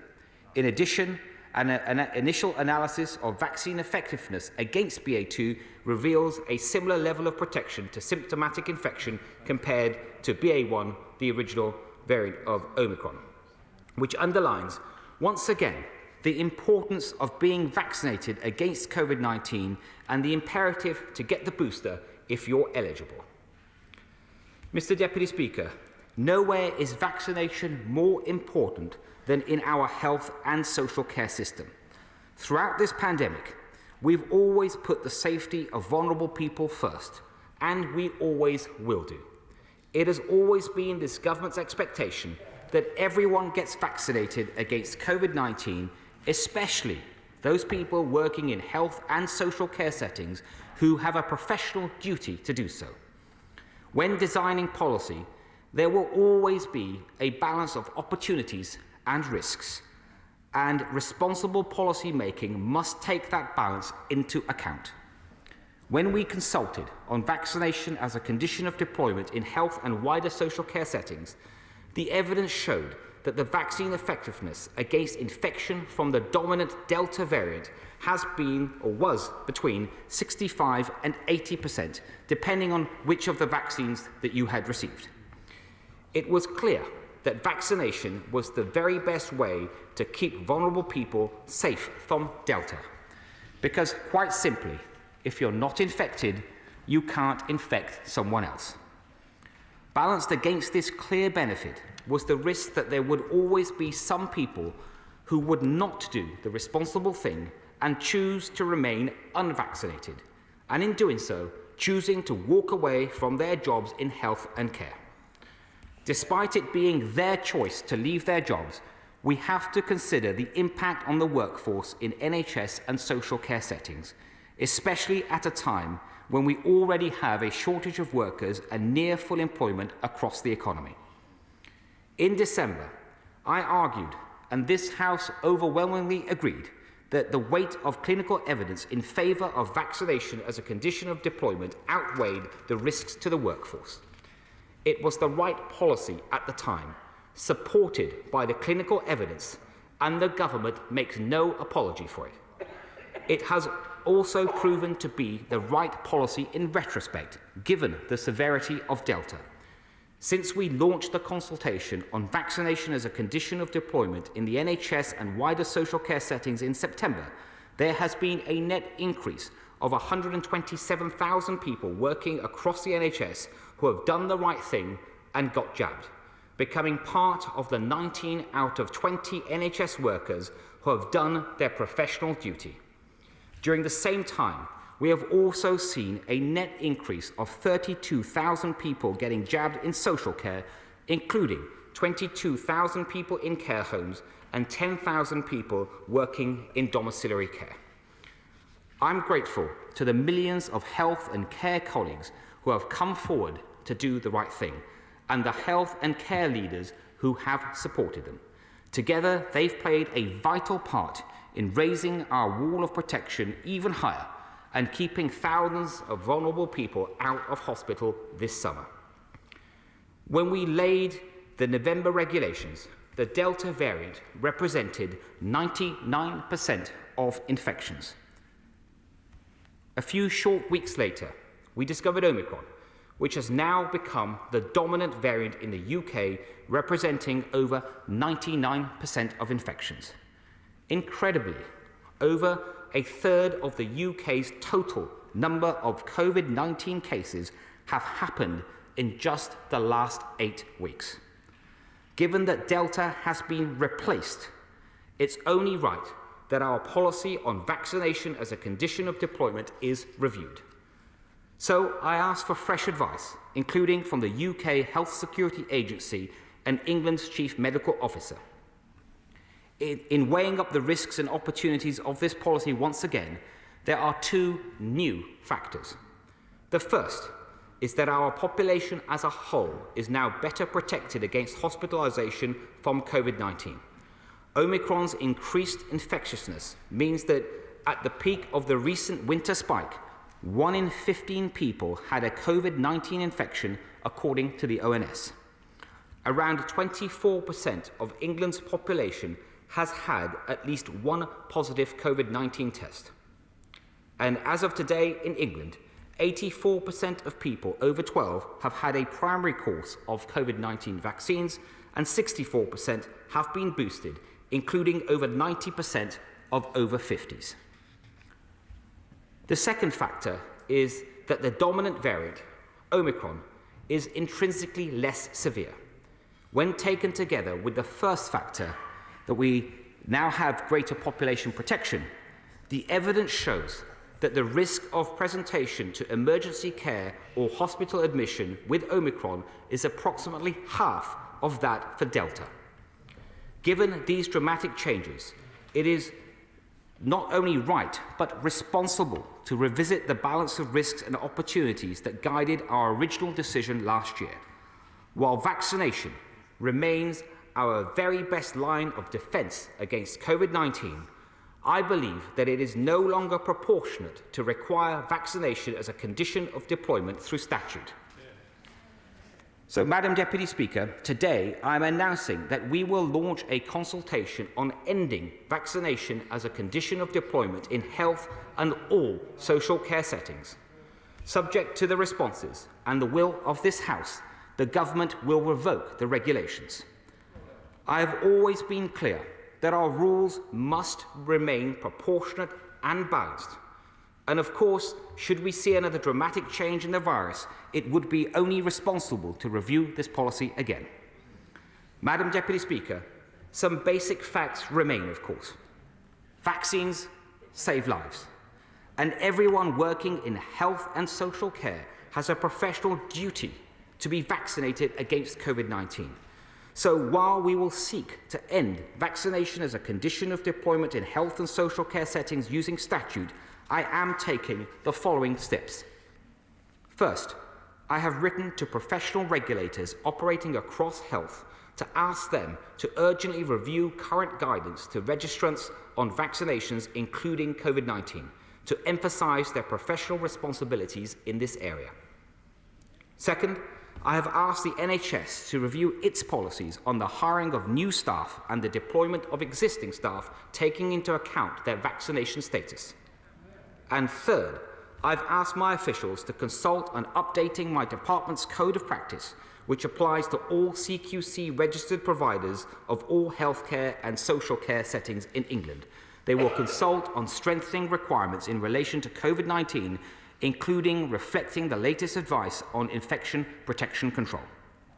And finally, Madam Deputy Speaker, our vital work to promote the uptake of vaccines continues. And I'm sure that the whole House will want to join me in thanking NHS trusts and care providers for their relentless efforts in putting patient safety first. Madam Deputy Speaker, I also wish to thank the Shadow Health Secretary and the party opposite for their support of the Government's approach to this policy area. One of the reasons that we have the highest vaccine uptake rates in the world is because of the confidence our vaccines that comes from this place, from all sides of the House. We may not agree on everything, but when it comes to vaccination, together we have put the national interest first. It is now in our national interest to embark on this new phase of the pandemic, where we keep the British people safe, while showing the world how we can successfully learn to live with COVID-19. I commend this statement to the House. Shadow Secretary of State. Here. Thank you, Madam Deputy Speaker. I thank the Secretary of State for advance sight of his statement today. And can I also thank him for his regular contact and briefings on this issue at both ministerial and official level. He's right to say that we've worked with the government to ensure maximum take-up of the vaccine across health and social care, and we don't regret that decision. Indeed, we welcome the decision that he's come to today. And let me be clear from the start. Vaccines are safe, effective, and the best defence that we have against the virus. Whether compulsory or not, it remains the professional duty of all NHS and care workers to get themselves vaccinated, as it is the duty of all of us in order to protect ourselves, to protect our loved ones, and to protect our society from the greater spread of infections and hospitalisations, and from the need for harsh restrictions that impact on our lives, our livelihoods and our liberties. The debate over this policy is about whether the state should mandate the vaccine for health and care staff or if it should take a voluntary approach. It is not a discussion over the need to get vaccinated, the arguments for which are overwhelmingly one-sided. With 5 million people in the UK still to have their first jab, we cannot afford to take our foot off the pedal in getting the message out. So, Madam Deputy Speaker, we on these benches supported the initial policy in early December. Since then, we've seen a significant increase in vaccinations among NHS staff, with tens of thousands more staff now protected. And I want to say an enormous thank you to the NHS trusts who have worked tirelessly to persuade hesitant staff of the need to get vaccinated, of those colleagues who've given up considerable time to have supported conversations with their peers, and the health unions and royal colleges that, despite their misgivings about the mandatory nature of the policy, nonetheless did everything they could to encourage their members to get themselves vaccinated. Clearly, Madam Deputy Speaker, things have now moved on, both in terms of our overall levels of infections and in terms of our understanding of the latest variant. It has also become clear that to follow through with this policy could see tens of thousands of staff be forced to leave their roles at a time when our health service is already understaffed and overstretched. Indeed, this has been a particular anxiety on these benches and right across the House. However, efforts must continue to persuade those staff who are still hesitant. Can I ask the Secretary of State what lessons he and his department have learned from the Welsh Government, where 95% of staff were double jabbed by November without any mandate, and what we can learn from the Welsh Government's approach to persuasion and what we can do to emulate their success? In light of today's decision, it's all the more important that health and care workers are empowered to do the right thing and isolate when they need to, without the fear of being unable to feed their families. 1 in 5 care homes do not pay staff their full wages to isolate. If we are to learn to live well with COVID, this must change. Labour's plan for living well with COVID includes making all workers eligible for proper levels of sick pay. So I ask why the government has still not sorted this. And I appreciate these are Treasury issues too, but Madam Deputy Speaker, this approach is one that is penny wise and pound foolish when it comes to protecting public health. Madam Deputy Speaker, we supported this measure in December, put the national interest before party politics and made sure it had the votes needed to pass the House. We understand the difficulties faced today by the government in coming to today's decision, and we will continue to be as constructive and helpful as we can be in a national crisis, as Labour has been throughout the past 2 years. So I welcome very much what the Secretary of State has said this afternoon, welcoming Labour's support for this policy and indeed our wider support for the vaccination rollout. So let me just end on this point, Madam Deputy Speaker, and a point of criticism which is not in any way levelled at the Secretary of State. Given the way in which the Labour Party has handled our approach to the pandemic response and the constructive way in which we've sought to work with the government, it is not unreasonable to expect the Prime Minister and others in his party to stop pretending that this hasn't been the case. And perhaps he might stop seeking to turn the pandemic, the greatest threat we have faced to our nation for over 70 years, into a party political mudfight. Surely, Madam Deputy Speaker, we can do better than that. And I'd like to think that myself and the Secretary of State have been leading by example. Secretary of State. Thank you, Madam Deputy Speaker. Can I once again thank the honourable gentleman for his approach to this policy areas and vaccinations in general. And he's absolutely right in the comments he's made about that and the importance of working across the House and working together on such an important issue in the national interest, as he has done. And I very much welcome that approach. I mean, not all countries have such an approach to such an important issue, and they have sadly paid a price for that. And I do believe that one of the reasons that we have such high vaccine uptake in this country is because of the cross-party approach that has been taken. And once again, I do thank the honourable gentleman for that approach. And he's also right to point to the safety and effectiveness of the vaccines as independently set out by our world-class regulator, the MHRA, and other reputable regulators across the world. And And no one should doubt the safety and effectiveness of the vaccines. It is because of the success of this country's vaccination program that we are able to open up again in the way that we have. We are able to start returning to normal life. And very importantly, for the people that we are talking about today, those fantastic people working in the NHS and across social care, that one of the key reasons why we've been able to keep down the pressure on NHS in particular is because so many people have come forward and got vaccinated. And that's why it remains troubling, Madam Deputy Speaker, that there are still some people in the NHS in particular that refuse to get vaccinated, even when they know that it is safe and effective, and do not do the responsible thing and act in a professional way. And so we will keep the work that we will do to work with those people in a positive way and try to persuade them about the benefits of vaccination, provide them with the information that they need.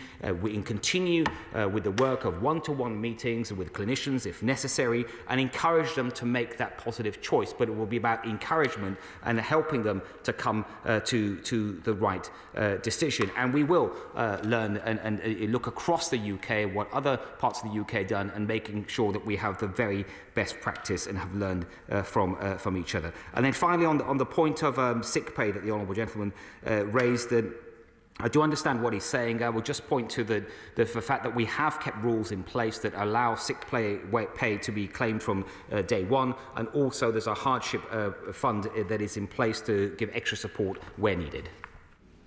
Chair of the Health Select Committee, Jeremy. Thank you, Madam Deputy Speaker. My right honourable friend knows that my instinct is to support him in the very difficult decisions he has to take in a pandemic, and I think he's doing an excellent job. But I do have some concerns about today's announcement. I think they're concerns that may not be shared widely in this House, so I hope my colleagues will indulge me if I explain why. Frontline workers have done an extraordinary job in this pandemic, but I have yet to meet a single one that believes that anyone in contact with patients has a right to put them to increased risk by not having a vaccine unless there is a medical exemption. And my concern is that, having marched the NHS to the top of the hill, having actually won a very important patient safety argument, we're now doing a U-turn. And my question is, what will happen the next time the Secretary of State wants to introduce an important vaccine, for example, for flu, and make it mandatory? And isn't the real reason that we made this decision because we have a staffing crisis to which the government has still not brought forward its plans to address? And when will those plans be brought forward? My right honourable friend speaks with great experience, and I have the utmost respect for him, especially given the many years that he has spent successfully running this department. And I do understand what he says, and I hope he will, after having listened carefully to the statement, hopefully understand as well that when the facts change, then it is right for the government to review the policy and determine whether it is still proportionate. And the one thing, I mean, many things have changed in the last couple of months with respect to COVID, but the one big thing that has changed is that since this policy was originally implemented, we have moved from 99% of COVID infections being Delta to 99% being Omicron, and that is the reason why we've had to change approach. SNP spokesperson Martin Day. Thank you, Madam Deputy Speaker. I am grateful to the Secretary of State for his statement and for advance sight of it. I welcome the intent to U-turn on vaccination as a condition of employment. I have never supported mandatory vaccination for workers, a policy which I'm pleased to say Scotland has avoided going down. And as we know, adding a further 70,000 or more vacancies to the existing 100,000 in NHS England would be a serious act of self-sabotage. Vaccines do remain one of the best defences against COVID-19, reducing the likelihood of infection and therefore breaking the chain of transmission, and something we should all continue to encourage. The Scottish Government has pursued an educate and encourage strategy in its vaccine rollout, a strategy which has resulted in a higher vaccine take-up to date through entirely voluntary take-up, with the 5 most vaccinated areas in the UK all being in Scotland. So why is the UK Government taking so long to drop its damaging policy and adopt the Scottish practice? When will the consultation conclude and a decision finally be made? and the UK Government's vaccination mandate may have alienated many NHS staff. So what will be done to repair relations and encourage a continued voluntary vaccine take-up? The honourable gentleman is right to draw the House's attention, as other members have, to the importance of vaccination.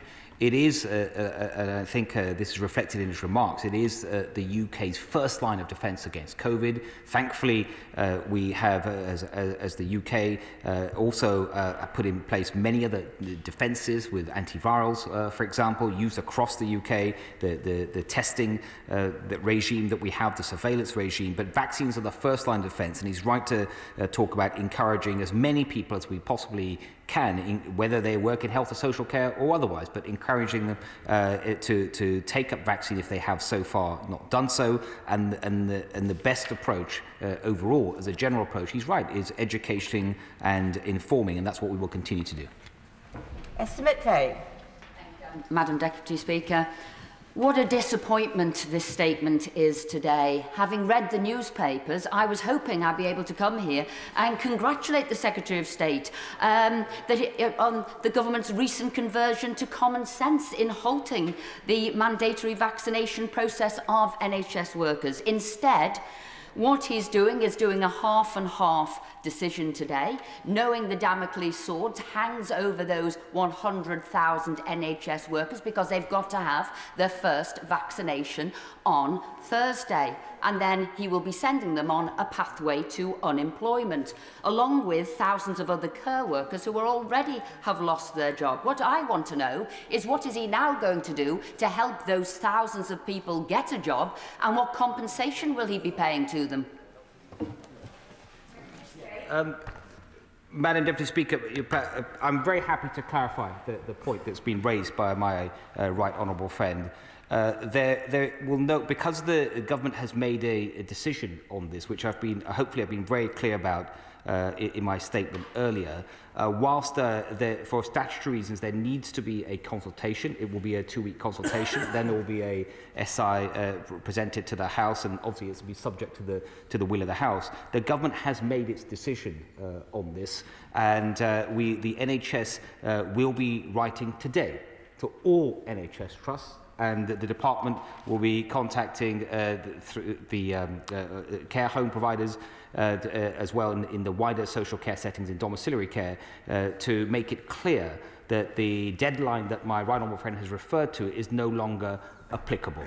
And so I'm very happy to make that clear. She's raised an important point, but whilst it is subject to this House, there will be no further enforcement of the regulations for the reasons that I've set out today.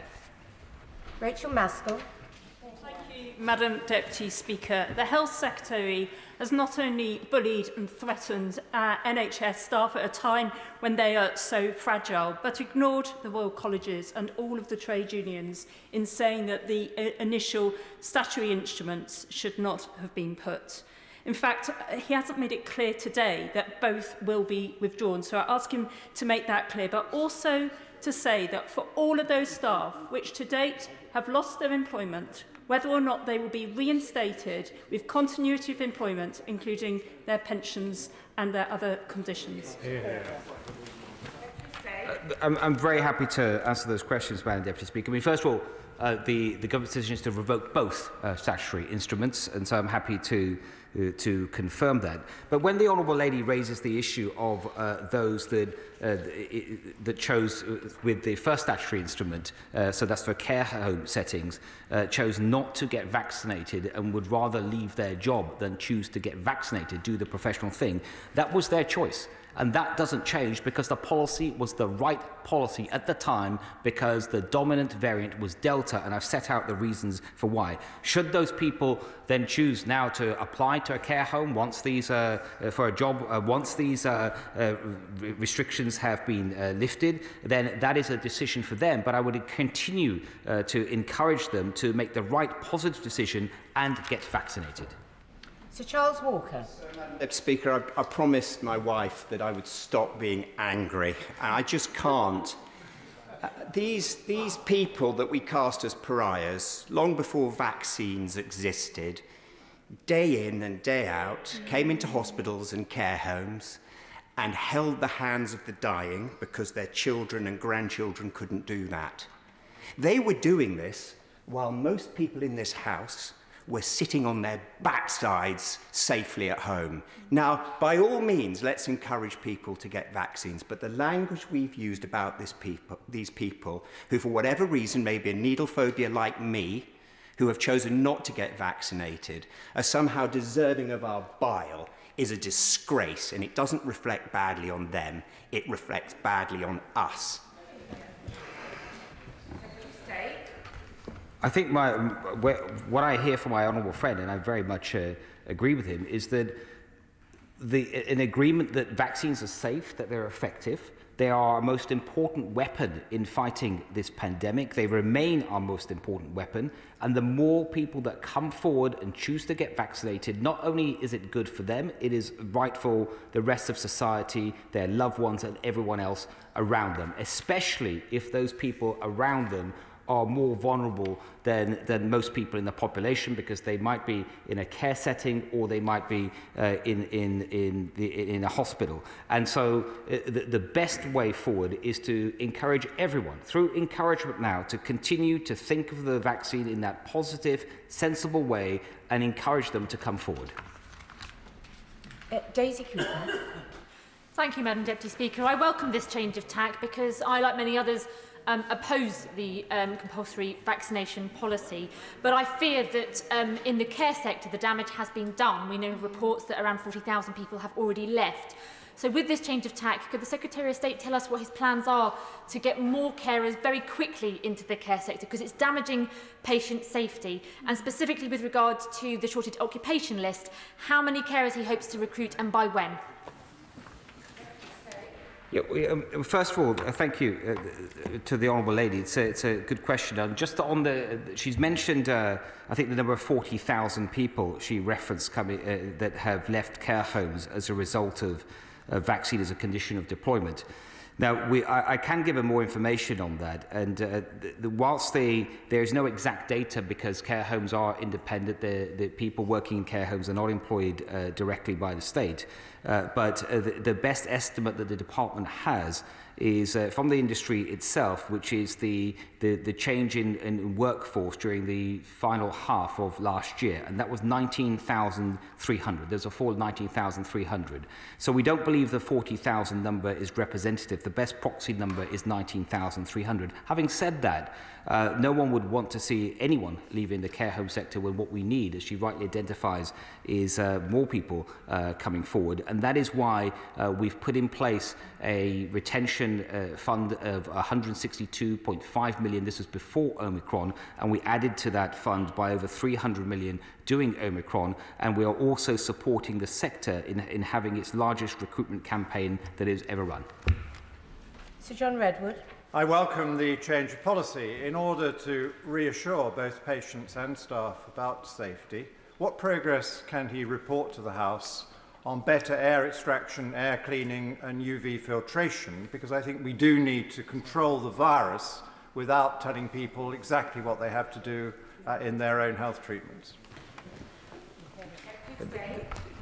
It's a very good question, as always, for my right honourable friend. There are, as he will know, infection protection control measures that have been there since the pandemic. They do change with the pandemic over time, depending on the risk profile, and that applies to care settings. The government has supported care homes with hundreds of millions of pounds to make adaptations and changes and to implement such measures. And I know that many care settings have taken advantage of that with air filtration, ventilation and other measures. And it's the kind of support that will be continued to be given from the government. Hilary Benn. Thank you very much indeed, Madam Deputy Speaker. This has always been a very difficult issue because it's about balancing two different sets of rights. And I think the Secretary of State has made a sensible choice. He talked about changing circumstances. The one thing that hasn't changed, however, is that there is still a considerable number of NHS staff who remain unvaccinated. Could he tell the House what representations in reaching this decision he has received from NHS leaders about the impact of those staff having to leave, which they won't now have to do, to would have had on the ability of the NHS to cope? And was that a factor in reaching this decision? Because I think most of us sitting here today know that it probably was. Madam Deputy Speaker, I hope I'd been clear in my statement earlier, which I think would answer the question, but I'm happy to emphasise it, that has just come from the Right Honourable Gentleman. As I said, that in coming to decision, any decision, but certainly this decision, there are benefits and there are costs, and that's what I referred to in my statement. And the cost I was referring to is that there will ultimately be some people that would no longer be employed in the NHS or in care settings, and that balance remains important. And because of the change in the variant and the real change in the benefit part of the equation, the scales tilted, and that is why I no longer think the policy as set out is proportionate. Hearing Kate. Thank you, Madam Deputy Speaker. And can I welcome my Right Honourable friend's statement and thank him for listening to those of us on both sides of the House who have raised concerns about this policy. And of course, it's right to change policy in the light of new evidence, particularly in this case, the evidence that Omicron is less severe and that vaccines are no longer as effective in reducing transmission. But given that reducing transmission was the only reason for pushing ahead with the vaccination of children, will he now commit to a review of that policy, given that children are almost no risk from COVID, but that there are small but potentially significant risks, both known and unknown, particularly to boys, from COVID vaccinations? Can I thank my honourable friend for her remarks? And on her particular question around children and vaccines, I mean, she will know that when it comes to vaccination in general, that we take advice from the expert committee of the JCVI, and as she would rightly expect, they do keep vaccination decisions under review at all times. Jeremy Corbyn. Thank you, Madam Deputy Speaker. I hope the Secretary of State can actually recognise the very important message given by the unions and the Royal Colleges only 7 weeks ago of the short-sightedness of a compulsion policy which would drive people, vital workers, out of the care sector and of the NHS. And I hope that we will never go down the road of compulsory vaccination. I support vaccination, but persuasion is much more powerful than compulsion. Persuasion, where people understand it, is a far more powerful message to get across.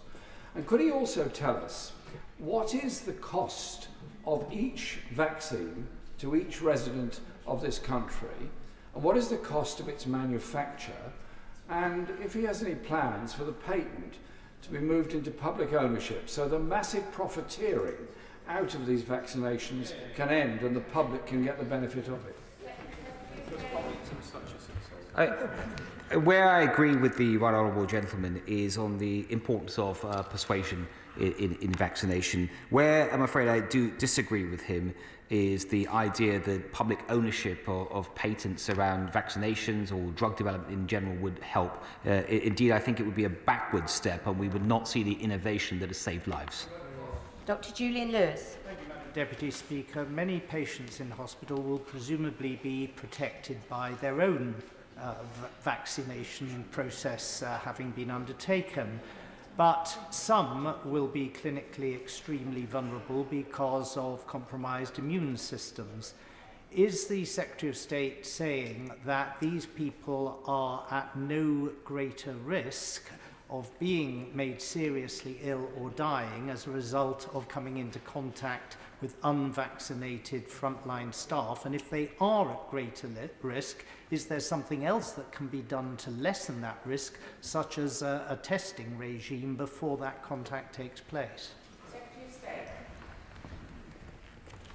It's another good question from my honourable friend, and I will say two things. Is that first, this isn't about zero risk, it's about less risk, and what I am saying, based on the advice that I have received, that in general, for the reasons I set out in my statement, whether someone is immunosuppressed or not, that Omicron in general represents less risk. But he's also right to ask about whether other measures could be taken to provide additional support. And yes, they can. And that is why I have asked the NHS to review its own policies on the deployment of staff in certain settings, and that would include interaction with the most vulnerable patients. Clive Lewis. Thank you, Madam Speaker. Can I first of all thank the Secretary of State for today's U-turn. I know that many of my constituents, both NHS staff and patients, will be deeply grateful for it. We all wanted to see as many NHS staff as possible take up the vaccine, but no one wanted to see people forced to take the vaccine, especially after all that they have done for us. So can the Secretary of State promise the House that if there are future outbreaks, he will listen to the overwhelming body of public health evidence which says that carrot not stick, persuasion not enforcement, has better results when it comes to vaccine take-up? Madam Deputy Speaker, this government will always listen to the evidence, be guided by the evidence, as it has been today. Hugh Merriman. Thank you, Madam Deputy Speaker. Unlike I see a number of my colleagues around here, I did actually vote in favour of these measures back in December. And I did so because I felt it was important for those that are going into hospital that they have the reassurance that those that are caring for them are fully protected. Now, I understand the Secretary of State's point that the matter has now changed. I regret that it is so, because I still felt my vote was the correct one. But can I ask him this specifically, just to assist me to get to the right place with him? He mentions that he asked for fresh advice from the health regulators, and no doubt they advised that this was no longer proportionate in these changed circumstances. Did that of itself precipitate a change in the legal position, that being one of the limbs for judicial review? So therefore, is there a legal requirement as to why we're having to change course as well? Secretary of State. Madam Deputy Speaker, I do understand my honourable friend's question. It is when the evidence changes, or in this case, obviously, the change in the variant from Delta to Omicron, and then the ministers receive different advice. That advice always comes with up-to-date legal analysis as well, and that legal analysis is certainly taken into account when making